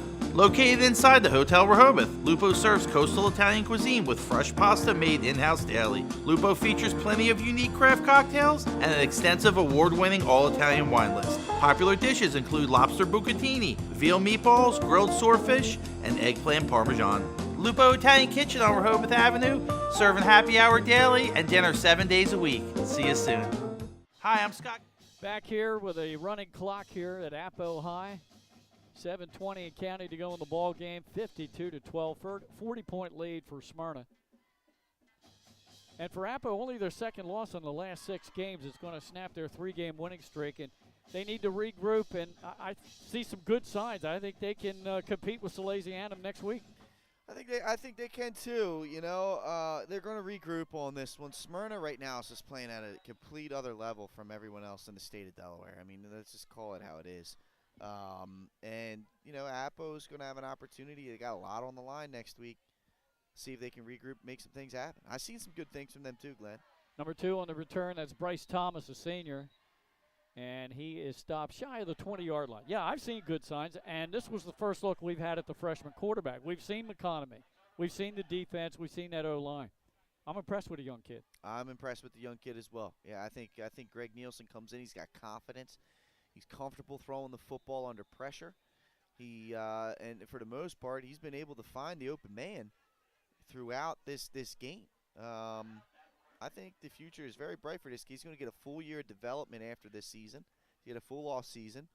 And, he's going to have a lot of weapons next year. He's going to have a whole new left side of the offensive line. But perhaps they slide some guys over from the right side to the left side. Not quite sure. But next year, keep an eye out on this offense now. Appo's taking a timeout, so they've stopped the running clock with 6:19 to go. And talking about their next opponents, Louisiana, they're in a dogfight tonight. They just recorded a safety to grab the lead over Dover, 18-16, with 7.5 minutes to go in the ball game. Wow, so Dover put 16 unanswered up. Yes. Holy smokes, Glenn. Yeah, that was 16-0, and last time we had an update, it was 16-8, so they had gotten the ball back and converted a two-point conversion again. And then, I'm assuming they probably got another stop. It got pinned, maybe? And that's yeah, where they did. Happened? Yeah, okay. It was a punt down to the 1. And here is an impressive win final score for Middletown, 42-16 over Sussex Central. That's impressive. Yeah, that's going to wake some people up. We're talking all this hype right now about Smyrna. Middletown is the only team to have beaten Smyrna, and they've had some really tough games and a loss to Salesianum. And like I said earlier in this broadcast, kind of slept on Middletown a little bit, and tonight I think they're trying to wake some people up right now. Second down and 7. Rolling to the near side, pass along the sideline, and that's incomplete. Landis Walker was the intended receiver. And we have to check and see if Appo's made some changes offensively as well. We've got number 13 out there now, Edward Stranahan III. He's a sophomore. Looks like Landis Walker, a wideout. And Jacob Yard appears to be the new quarterback. So Nielsen's night is done. I'm trying to make sure that's at number 10 there. Handoff, right side. Yeah. 31 on the carry. That is Omari Cofield. Nice work. Yep. Nice work there by Cofield. Good strong run by the sophomore. Now a punt will come. 4th down and about 2. Reinhardt into punt. Clock running, 4.5 minutes to go in this one.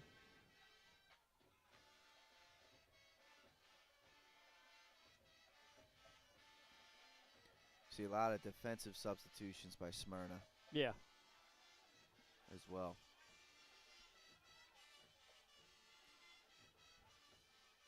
There's a snap. It's a good one from the long snapper. Reinhardt gets the punt away. Nobody back for Smyrna. They don't really care. They're not going to return this. Appo will down it inside the Eagle 40 at the 39 with 4 minutes to go in the ball game. Impressive victory by Smyrna. Hey, Glenn, we got ourselves some interesting matchups going into next week.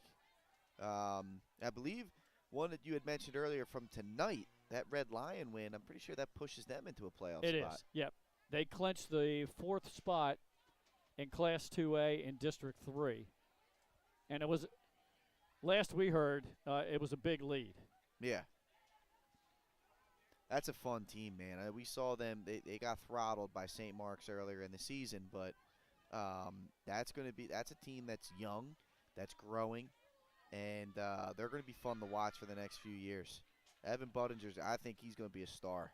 I do. I said it earlier in the year when we did that game against St. Mark's, just seeing what he did in his preseason, and I think he's kind of coming into his own. There goes Yancey again. He's bumbling and stumbling, and he got into Appo territory at the 44. Nice balancing act. Great job by Yancey. Yeah, this the pool never runs dry here at Smyrna, let me tell you. Well, how about the night for Brian Wright, the quarterback? He ends up 13 out of 23 for 343 yards and 5 touchdowns. That's incredible. That's incredible by Brian Wright. It just blows my mind that that's the same young man that I watched play against Middletown earlier in week 2. Yeah, week exactly. 3, whatever that was. Well, he almost had 300 in the first half. Wow. He completed 1 pass in the second half, and then his night was done. Looks like there's a timeout on the field, Glenn. 2:19 to go. 2:19 to go. All right, let's see if I can pick up some more updated scores here for you. Want the latest and greatest, Yep. Glenn? There's your latest and greatest. So, again, it's still Salesianum 18-16 over Dover. That was with about 7.5 minutes to go. And what happened was Sally's punter, Montgomery, right? He's an awesome punter.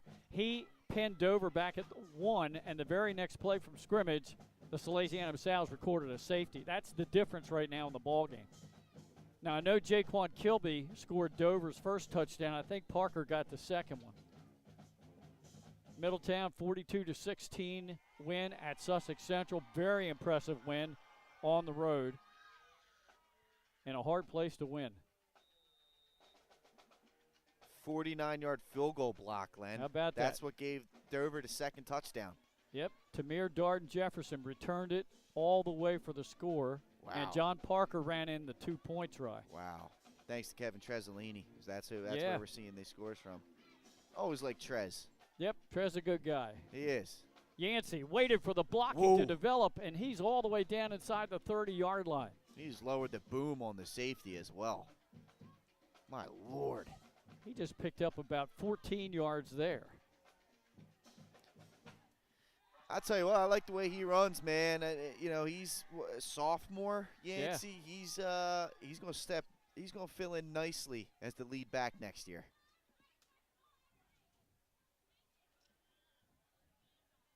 Letting the clock run, under 1:20 to go in the ball game. And let's see who's in there now, quarterback. I think it might be Dixon. He threw the touchdown pass moments ago. Yeah. It is. Hands it off to Yancey again. Yancey this time caught from behind before he can get that downfield running going.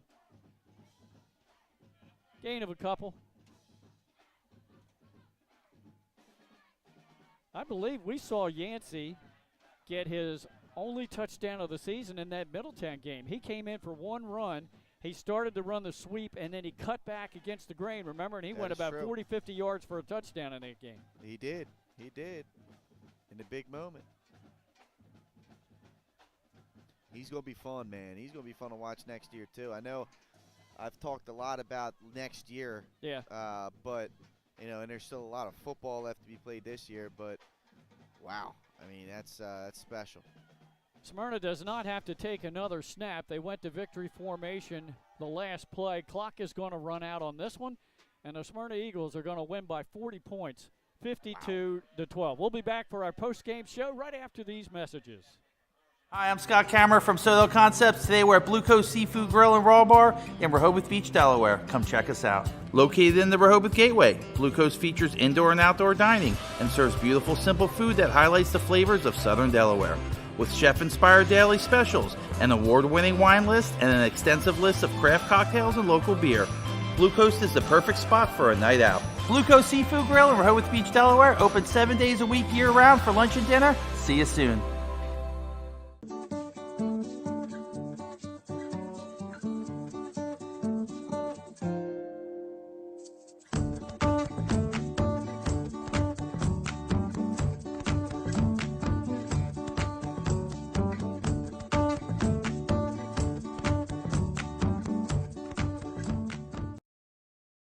I would always pass by Ferris on Kirkwood Highway, so I knew that they existed. We stopped in the showroom.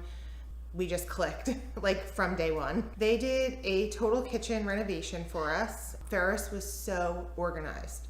They were on top of everything from day one. Always here when they said they would be, always on time, kept to the schedule. The level of comfort speaking to everyone that works at Ferris They were just super friendly, easy to talk to. It was like they were friends, not, people coming to work on our kitchen. The room is totally transformed from what it used to look like. To have all this seating now and the big table, the bench seats, it's great. I love coming home and just walking through the laundry room into the kitchen every day. It was just a great experience. We loved ours. Welcome to Premier Physical Therapy and Sports Performance. We're a locally owned outpatient physical therapy practice with convenient locations in all 3 counties in Delaware.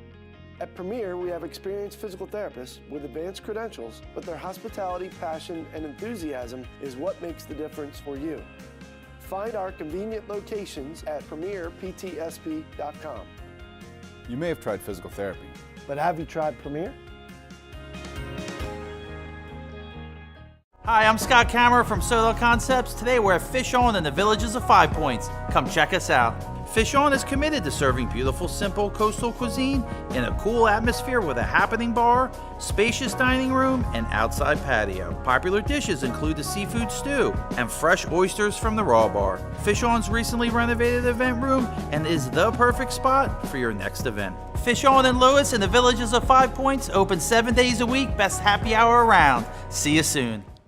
Glenn Fraser, Pat Carriantes here at Appo High School, where the visiting Smyrna Eagles are victorious tonight, 52-12, reeling off 30 unanswered points. At one point, they led 22-12 in the second quarter, and then they just poured it on against the Appo Jags. Smyrna, their 7th straight win this season, now 8-1. They will finish the regular season hosting Cape Henlopen next week. The Appo Jags had their 3-game winning streak snapped. They've now lost just 2 in their last 6 games, and they will finish the regular season at Salesianum next week. That should be a really good one. Last we heard, Salesianum 18-16 lead over Dover midway through the 4th quarter in that one.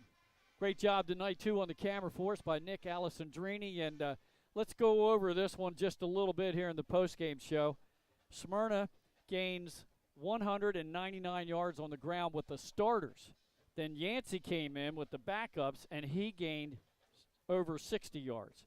So they had over 250 yards rushing, 343 passing just from Brian Wright. That's correct. Dixon and Lloyd also completed some passes. So the starters accounted for 542 yards of total offense, and the backups came in and almost pushed that number well up over 600. Unbelievable. Yeah, it was an impressive performance. Again, this offense is clicking on all cylinders. And Appo really had no answers. They had a couple of stops in that first, second quarter, but they really didn't have any answers for him. And this was an impressive performance by Smyrna.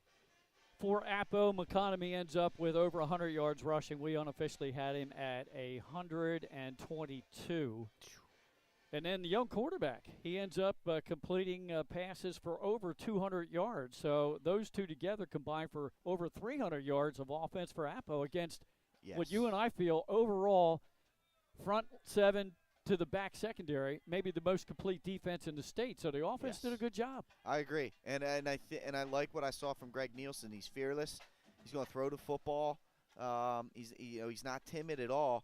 And that's what you need at the quarterback position, especially to try and win in the playoffs. You got to have some balance. So you got to have a guy who's going to go out there and try and take some shots. So I like what I've seen from him. All right, let's wrap up a couple of finals. The big one, Red Lion Christian, had at one point a 16-8 lead over Woodbridge at halftime. Wow. And they just dominated the second half.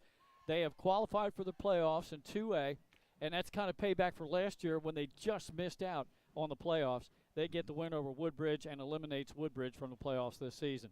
Salesianum and Salesianum Dover in a tight one. 18-16 was the last score we had with the Sal's on top, the difference being a safety. Lake Forest gets a dominating win tonight at Delmar, 49-7 win over the Delmar Wildcats. Caravel shuts out Milford. Middletown with a dominating performance on the road, winning at the Castle 42-16 over Sussex Central. And that's what we have for you on the finals for the moment. And we'll run down just the scoring plays for the second half. It was Smyrna, a 20-yard touchdown pass to Fretz from right. Ymir Knight ran in the 2-point try. Then It was a touchdown pass of 24 yards to Joshua Guest, and that ran in the 2-point try, 46-12 at the end of 3. And then Smyrna's second team guys got in the game, and Jesse Dixon passed to Oakley for a 7-yard score. The pass failed, and the final of 52-12. Pat, your final thoughts on tonight? My final thoughts on tonight are Smyrna continues this climb that they're on right now, this ascension that we've seen from this team to be in what we feel like is going to be the toughest out come playoff time. They're extremely balanced. They're playing extremely well offensively, defensively, and on special teams. And I'm liking what I'm seeing from them. And Appo, they figured some stuff out, right? They've developed the passing game. They're not solely dependent on the success of Daniel McConomy, and I think that's going to make them an interesting team come playoff time. So I've seen growth from both of these teams, and it was on display tonight. All right, don't forget to join our crew next week for the final week of the regular season. Just check our website to see what games we finalize and have for you. I know the downstate crew is going to feature Del Mar at Laurel. That's the game that Benny Mitchell and his crew will have. We're uncertain as to what we're going to have up here. Tentatively, it's going to be Sussex Tech at Odessa, but we'll just have to check. So just check our website during the week. Yeah. We want to thank coaches Mike Judy and Brian Timpson and the athletic director here at Appo High, Chris Mosquera, for all their help with our live stream. For Pat Gariantes and my broadcast partner, Nick Alessandrini on the camera. This is Glenn Frazier. Our final score here from Appo, 52-12, Smyrna over the Jags. Have a great weekend.